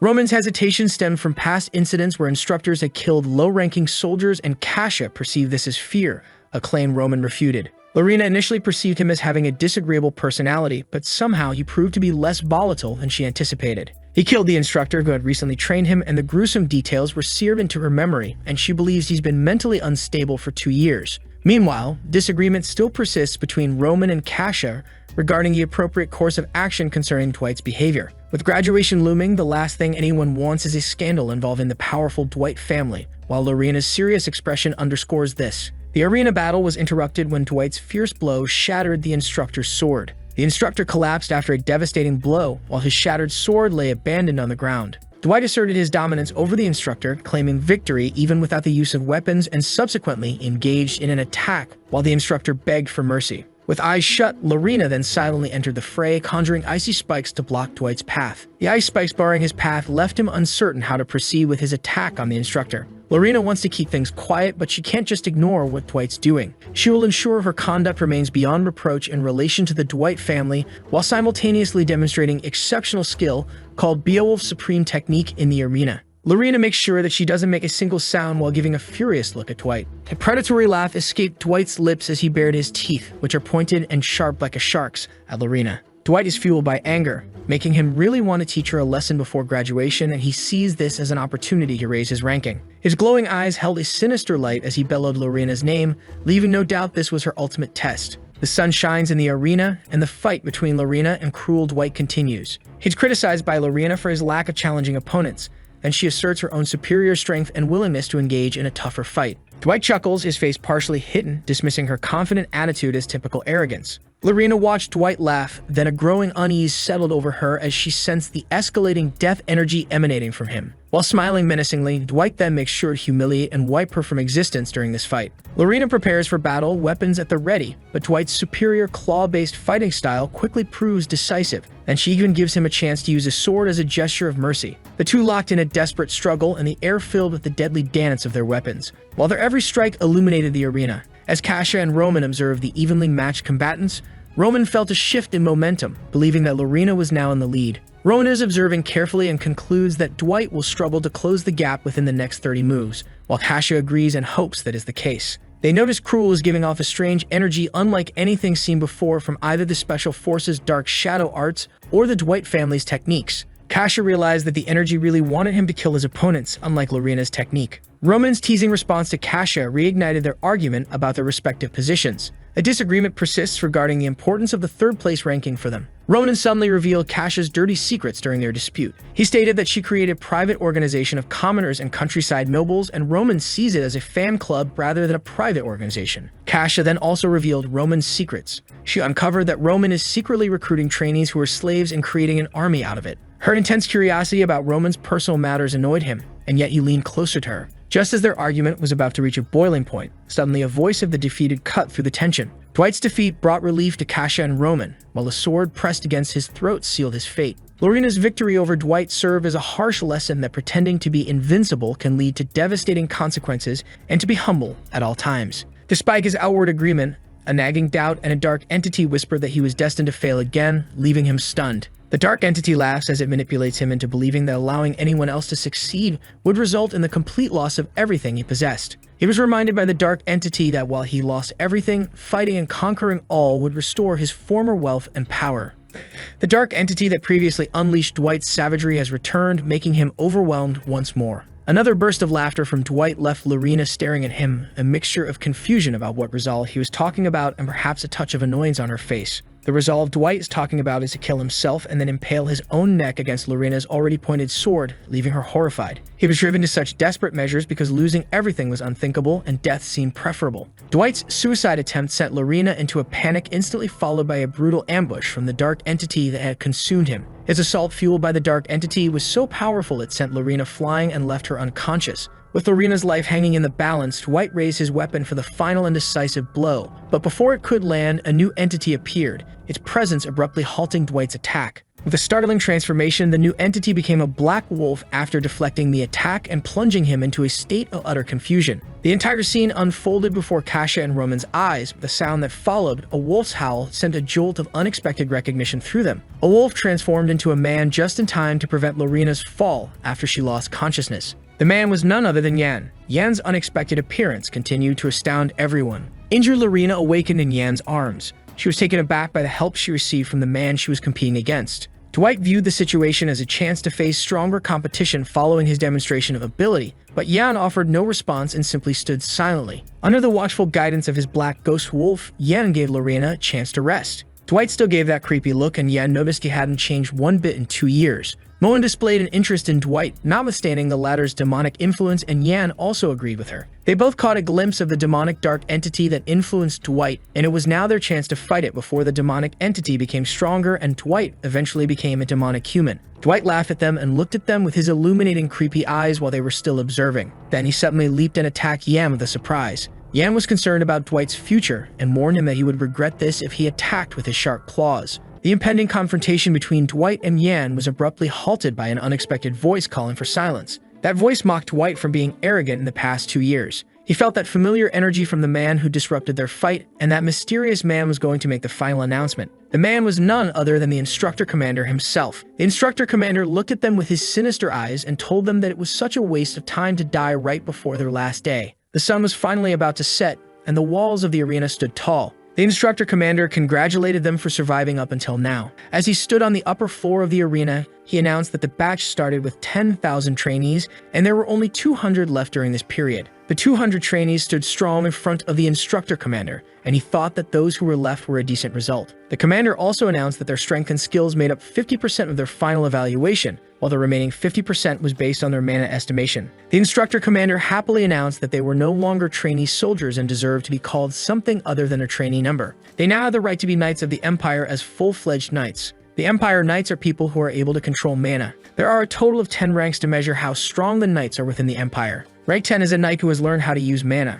Rank 9 is a rank that possesses an energy core or circle. Rank 8 knights are able to resonate with their sword's name, and Rank 7 knights are able to manifest energy onto items. Rank 6 knights are able to imbue energy onto a sword or their body, and Rank 5 are knights who are able to focus their sword aura into a sword blast. The 4th rank consists of knights who are able to use an enhanced sword aura. The instructor commander finally wrapped things up, and the results of the evaluation would be announced. He also finally announced the training with the highest overall evaluation, which was Yan. As the ceiling of the academy stood high inside the hall, Yan's knight rank was announced. His rank was the upper rank trainee's accommodation, and it had been 2 years since he had a decent accommodation. Mona then politely asks what that knight rank is all about, and Yan is quite disappointed by her lack of intelligence about ranks. Yan briefly explains that those ranks did not exist 1,000 years ago, and they have given a rank to the knights like a circle of magic. He also included that most of the trainees would only reach rank 7 or 8, while a flashback of the previous trainees is shown. Though the rank does not look high, they are still at a level where they are capable of taking out most demi-human monsters.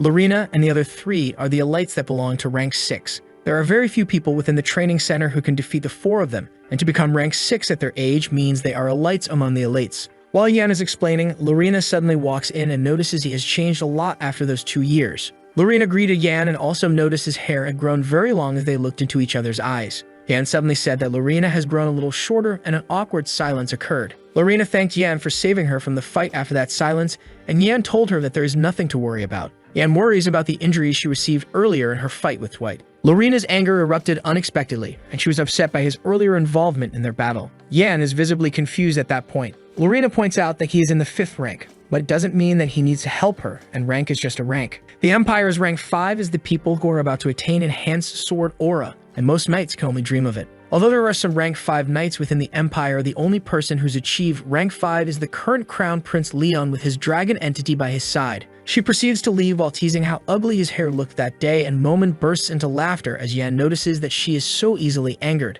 Lorena knew that she had done something shameless as she recalled her brother is a rank 5, which is a testament to skill, not age. She does not want to admit that he is better than her brother, and she knew it was childish. Momon is still bewildered that being in rank 5 is such a big deal for everyone as Yan looks at his hair and notices that it is indeed a little too long. She said that Yan no longer has to hide his strength. If he did show everyone his true potential, then he could exceed rank 5. But hiding this much power and skill is perfect for now to blend in with other knights. Yan smiles because his plan is to get moths gathering around him like how they are attracted to flame. As the sunlight brightens the dark staircases of the training center, the instructor commander and the senior instructor walk to the wide red carpet. The commander is too much in favor of Yan and thinks that the other trainees must be discouraged because of him. He is also impressed by the black wolf that Yan has been carrying around and the black shadow sword art he uses. But another instructor notices the instructor commander's behavior. The senior instructor confronted the commander, saying that favoring only Yan will disrupt the order within the training center. The instructor commander seems unsatisfied with the senior instructor's confrontation, and he questions that since he became a senior, he's become fearless. The senior instructor apologizes and obeys the commander's orders. He thinks that it is hard for them to trust the judgment of the instructor commander. The senior commander decides to take care of Yan with his own hands. In the dark room where the doors are shut, and the chandelier reflects the sunlight from the window, Yan is having a peaceful rest in his bed in the dark corners of the room. As his face looks toward the sunlit window while sleeping, his coat is widely open. Suddenly, there is a silhouette that appears before his face and looks at him with an ominous look while quietly laughing. It was Momon standing above him, whose goal was to take over Yan's body while he was asleep. She's been gathering her strength and waited 2 years for this opportunity to take over his body, thinking that Yan must have forgotten it. With an ominous look towards him while casting a spell, she plans to brainwash him first. She casts a spell called Mindbreaker and slowly begins to brainwash Yan. She won't rush, and bit by bit, she will eventually take control over his body. While she is complacent that she will finally take over Yan's body, he wakes up suddenly. Yan looks at her with his eyes furiously, and his black wolf is ready to bite her anytime at her back. Momon laughs awkwardly and says she was only trying to test his mana is circulating very well. Yan obviously did not believe her. He warned that if she did this again, he would turn her into dust. She is furious because Yan keeps delaying his promise of getting Momon her body back. While they are arguing, a knock on the door suddenly can be heard, leaving them both speechless. The person outside who is knocking is looking for Yan. Yan is confused as to why anyone would knock at his door late at night, but he opened it anyway. He opens the door and finds a senior instructor alone in the dark, saying that the instructor commander is looking for him. The instructor ordered Yan to follow him while giving him an aggressive look. Then the senior instructor brought Yan into the dark shopping alleyway. Every shop was closed, and everywhere you looked there was darkness. They proceeded to walk into the darkness of a shopping alleyway, and Yan asked why the instructor commander was looking for him. He also asked why he wanted to meet him in this place late at night while the tests were already over. The instructor acted like he did not hear any of his questions. Yan finally asked the instructor if the instructor commander really wanted to meet him. Then the instructor suddenly drew a shiv hidden beneath his sleeve and stabbed it backward as hard as he could. He was nowhere to be found when he leaned back to his surprise. Yan moved so rapidly that he outpaced the instructor. He had no time to react when Yan performed the 7th form of the Dark Soul called the 1-inch punch, sending him flying. Senior instructor Zach looked defeated at that point from Yan's effortless punch.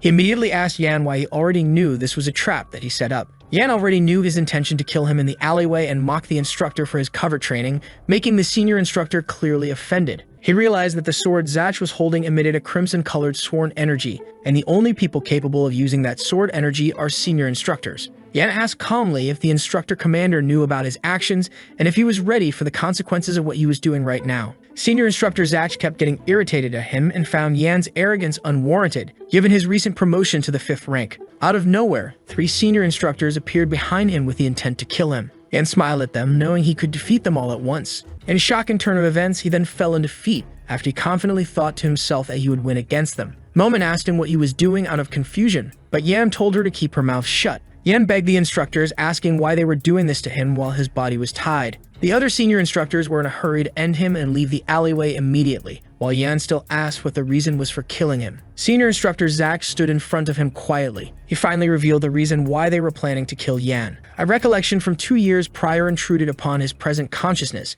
and he remembered Yan facilitating the escape of several trainees, an act that resulted in the death of his brother, who was an instructor at the facility. Consequently, he was driven by a profound need for revenge, and Zach had been waiting so long for this day to come. He would kill Yan to appease his brother's soul. Zach was about to slash his sword against Yan, but his companion, who turned out to be the Black Wolf, bit the blade. The wolf prevented the senior instructor from attacking Yan with his sword. Then the wolf used the Black Shadow sword art called materialization that caused the senior instructor to be pushed back and the sword to turn into a lump of paper. Yan felt utterly sorry for his brother as they both fought to survive, and there was no grudge involved. He also said that they were the ones who taught them to do that, and it was hard to believe that the instructors were mobilized just from a personal grudge. Zach had his own suspicions about what really happened, so he did not believe Yan's story. Yan then labeled those senior instructors as rebels while giving them a gaze of hatred in his eyes. A continent-wide revolt is now a memory, viewed from Yan's retrospective. The war united a motley collection of rebels under the banner of a revolutionary army. The rebel army, known as the Crimson Revolutionaries, derived their name from the crimson aura emanating from their swords.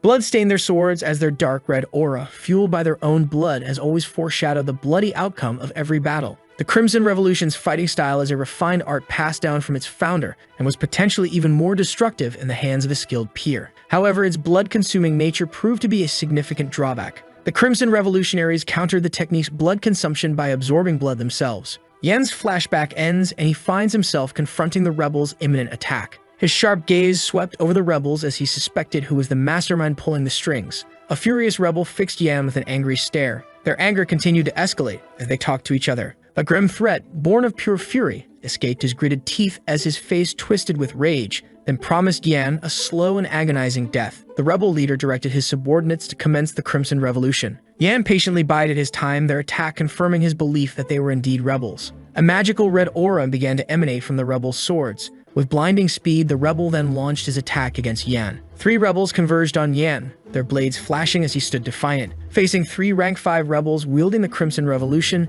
Yan then knew that he had to fight seriously. Yan starts to unleash the fury of his powers, called a Black Wolf, that has materialized before him. A powerful aura enveloped his hands as his technique took hold. A lethal look in his eyes as Yan watched them, the Dread Slash technique fully charged and ready to unleash his power. The rebels stared in disbelief at the power Yan had unleashed. The technique, identical to the instructor commander's Dread Slash, is a fact that left him reeling and considering Yan's youth. Yan gathered his strength, and his attack was imminent. With hands raised high, Yan then poised himself to strike. As the rebels attacked en masse, Yan then unleashed his most powerful attack. The clash of the slash attack and the rebels resulted in an explosion of darkness. A colossal black slash ripped across the sky, its power briefly visible in all of them before vanishing. The sheer shock of what had transpired left the bloody rebel leaders speechless and immobile. A single swing of Yan's sword sent the rebels sprawling, their blood and lifeless bodies on the ground. Yan's single strike had achieved the impossible, leaving the rebel leader utterly dumbfounded and baffled. The raw power emanating from Yan was a terrifying spectacle that reduced the rebel to a screaming, terrified figure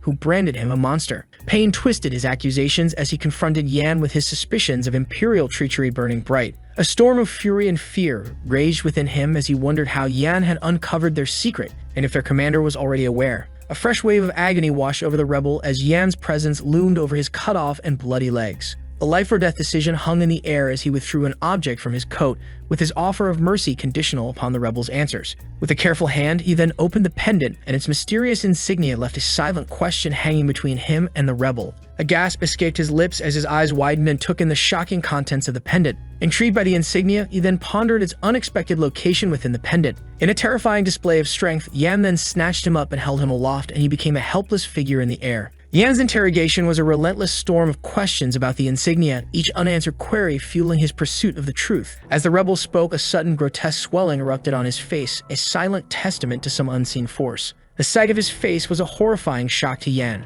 The swelling and bumps on his face multiplied as he spoke of the insignia, a disturbing visual accompaniment to his words. A violent explosion ripped through the air and showered the surroundings in blood. The rebel's head had literally blown apart when Yan released him, leaving a headless body and a chilling question of suicide in Yan's mind. Monen's sudden arrival brought a possible explanation that the explosion was the result of a magical restraint placed upon the rebel. She then explained that mentioning a specific word would trigger the magic that caused an explosion and killed the person it was placed on. She also proudly admitted she'd attempted to place the same restriction on Yan. Yan's eyes fell upon the fallen rebel, his lifeless form a stark reminder of the violence. A growing unease settled over him as he realized the insignia linked the commander, the rebels, and even his own parents. He immediately set off, determined to inform the instructor commander of his findings without delay. Momen and Yan continued discussing the possibility that the instructor commander had sent the rebels. A serious look settled on Yan's face as he reaffirmed his conviction that the commander was not after him. He turned to find the commander behind him and wondered if he'd sent the rebels to kill him. A derisive scoff escaped the commander's lips as he dismissed his suspicions. He argued that a teacher would never instruct their apprentice to murder their own subordinates. The commander recalled that one of his subordinates had been disrespectful recently, and that they needed to be disciplined. With a final farewell, they then prepared for the mission's commencement the following day. Yan remained silent with his gaze fixed on the commander as the latter instructed him to rest. As he left, the commander then warned Yan that he'd have his hands full with what was coming. At midday, a dense fog hung heavy over the silent pine forest. A powerful steam engine roared, breaking the stillness as a train surged forward with breathtaking speed. That was the Continental train heading towards the northern Beowulf territory. The gentle warmth of the sun contrasted sharply with the fierce wind's howl outside the train window. The speeding train caused the luggage to rattle violently inside. Inside the passenger cabin, a conductor checked the tickets of the passengers, making sure that there were no fare evaders. The train conductor then asked Yan for the ticket. He found the ticket beneath his black coat and asked for a moment. Yan proceeded to give the ticket to the train conductor, and he could now enjoy the ride after his ticket was confirmed. The sun illuminated the brown wood of the train's hull cabin. The tests were finally over. Yan thought he had been sent to the northern Beowulf territory to have a leisure train trip. Then he suddenly doubted such a thing. He was sent to that territory for a reason, and it was an important mission. The trainees that survived the tests had become official Special Forces members, while Yan and others were deployed for their first missions immediately. They were deployed into 4 battlefields. With the Empire as the center, Kasha and 80+ of her followers went to the east, which shares a border with the land of undead and wraiths. When a hand of the undead suddenly emerged behind Kasha, Roman and 50+ people under him were deployed to the west, where strange phenomena and monsters appeared, as they looked to the dunes of the vast desert in that region. 60+ members that belonged to the higher ranks were deployed to the stormy south, where pirates and tornadoes appeared, as the high-ranked soldiers found themselves going through the large waves of the ocean. The north, where the lands are frozen and the borders are shared with the barbarians' territory. This is where Yan and 3 other members were deployed. Only a very small number of people volunteered to be assigned to the north. It is because the cold there is said to be able to freeze even the mightiest dragons. Yan preferred going alone without many people volunteering with him. He looked disgusted by the combination of members. The members consisted of Cruel and Lorena with a knight rank of 6 and Cheryl, who was a rank 8 knight. Yan thought they would become pains in the ass later on that mission. Cruel asked Lorena if she was following him to get revenge by trampling all over him. Lorena acted like she did not hear any of his words, and Cruel was mad about it.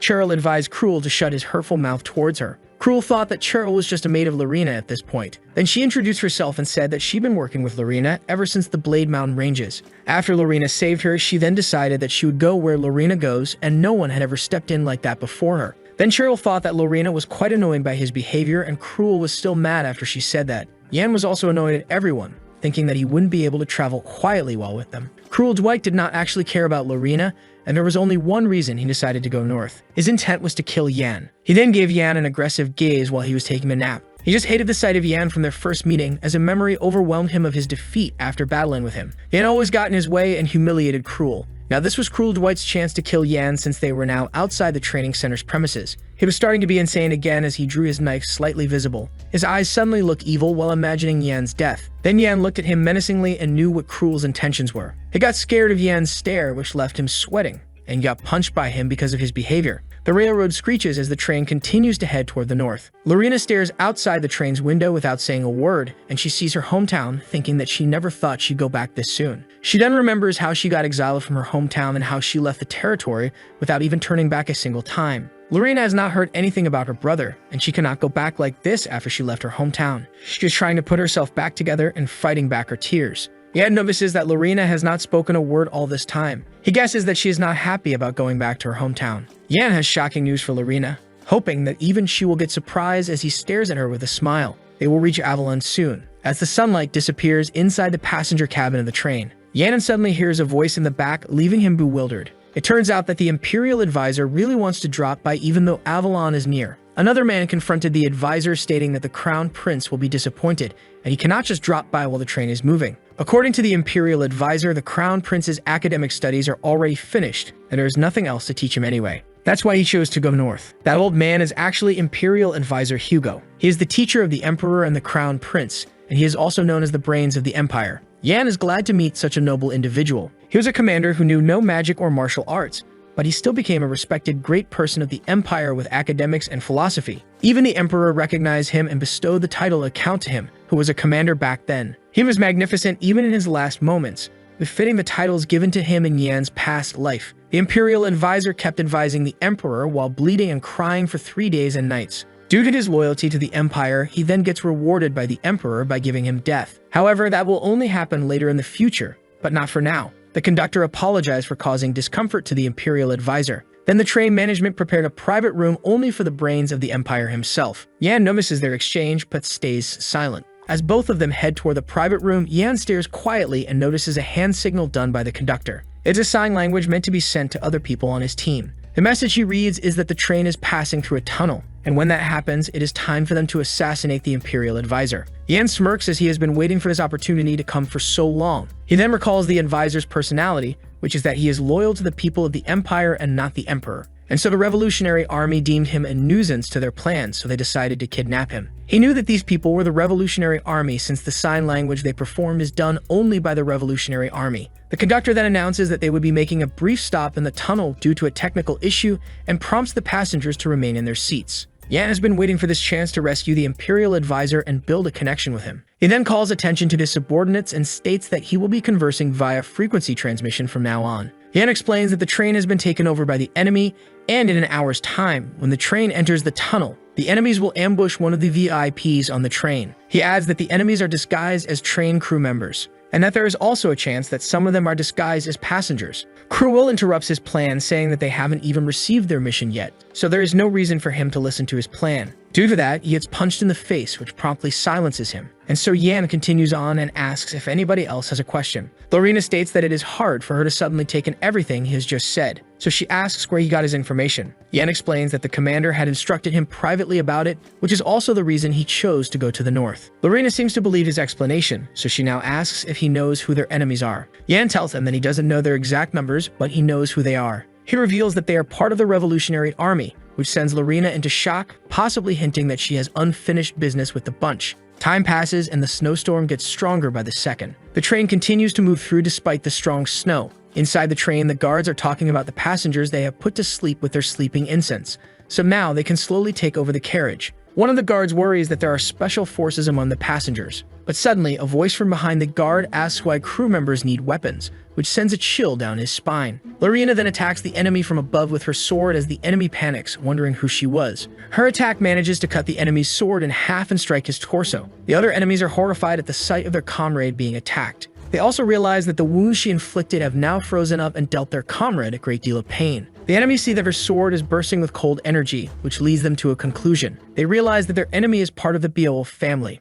The opposing forces stand off inside the train. Lorena states that Yan was indeed right, to which the enemy cuts her off, saying that he knew there were special forces on the train, but he didn't expect that there would be a Beowulf. They then get excited at the prospect of getting a promotion if they manage to get the bounty on her head. Lorena's face darkens with anger as she questions them. She asks whether they know what the Revolutionary Army has done to the Beowulf family. Lorena tells them that the reason her brother disappeared is due to him leaving their hometown to join the special forces in order to hunt down the Revolutionary Army. But now they have shown themselves in front of her, which brought her great joy now that she can enact her revenge on them. Though the enemy doesn't seem to be threatened and simply laughs as their swords glow with an ominous red aura. The enemy then returns her question back to her and asks her if she knows what her family has done. He furiously explains that her family had been wallowing in their riches while his family survived by eating rotten trash despite her family causing their situation. Lorena responds while preparing her attack, saying that her household walks the path of protecting the North and the Empire, and if they make her family an enemy, then that means they are the enemy themselves that threaten the North and the Empire. The glass surrounding the train cart all shatters following her devastating attack. Reinforcements try to reach the cart where Lorena is fighting, but something stops them in their way. Cruella is the one blocking their way, who also states that he is looking for someone to unleash his anger on. Their fight then starts under the strong blizzard outside the cart. The aftermath of their fight is bloody as the enemies are now amputated. Cruella also states that he likes the feel of the sword he took from the Imperial Vault.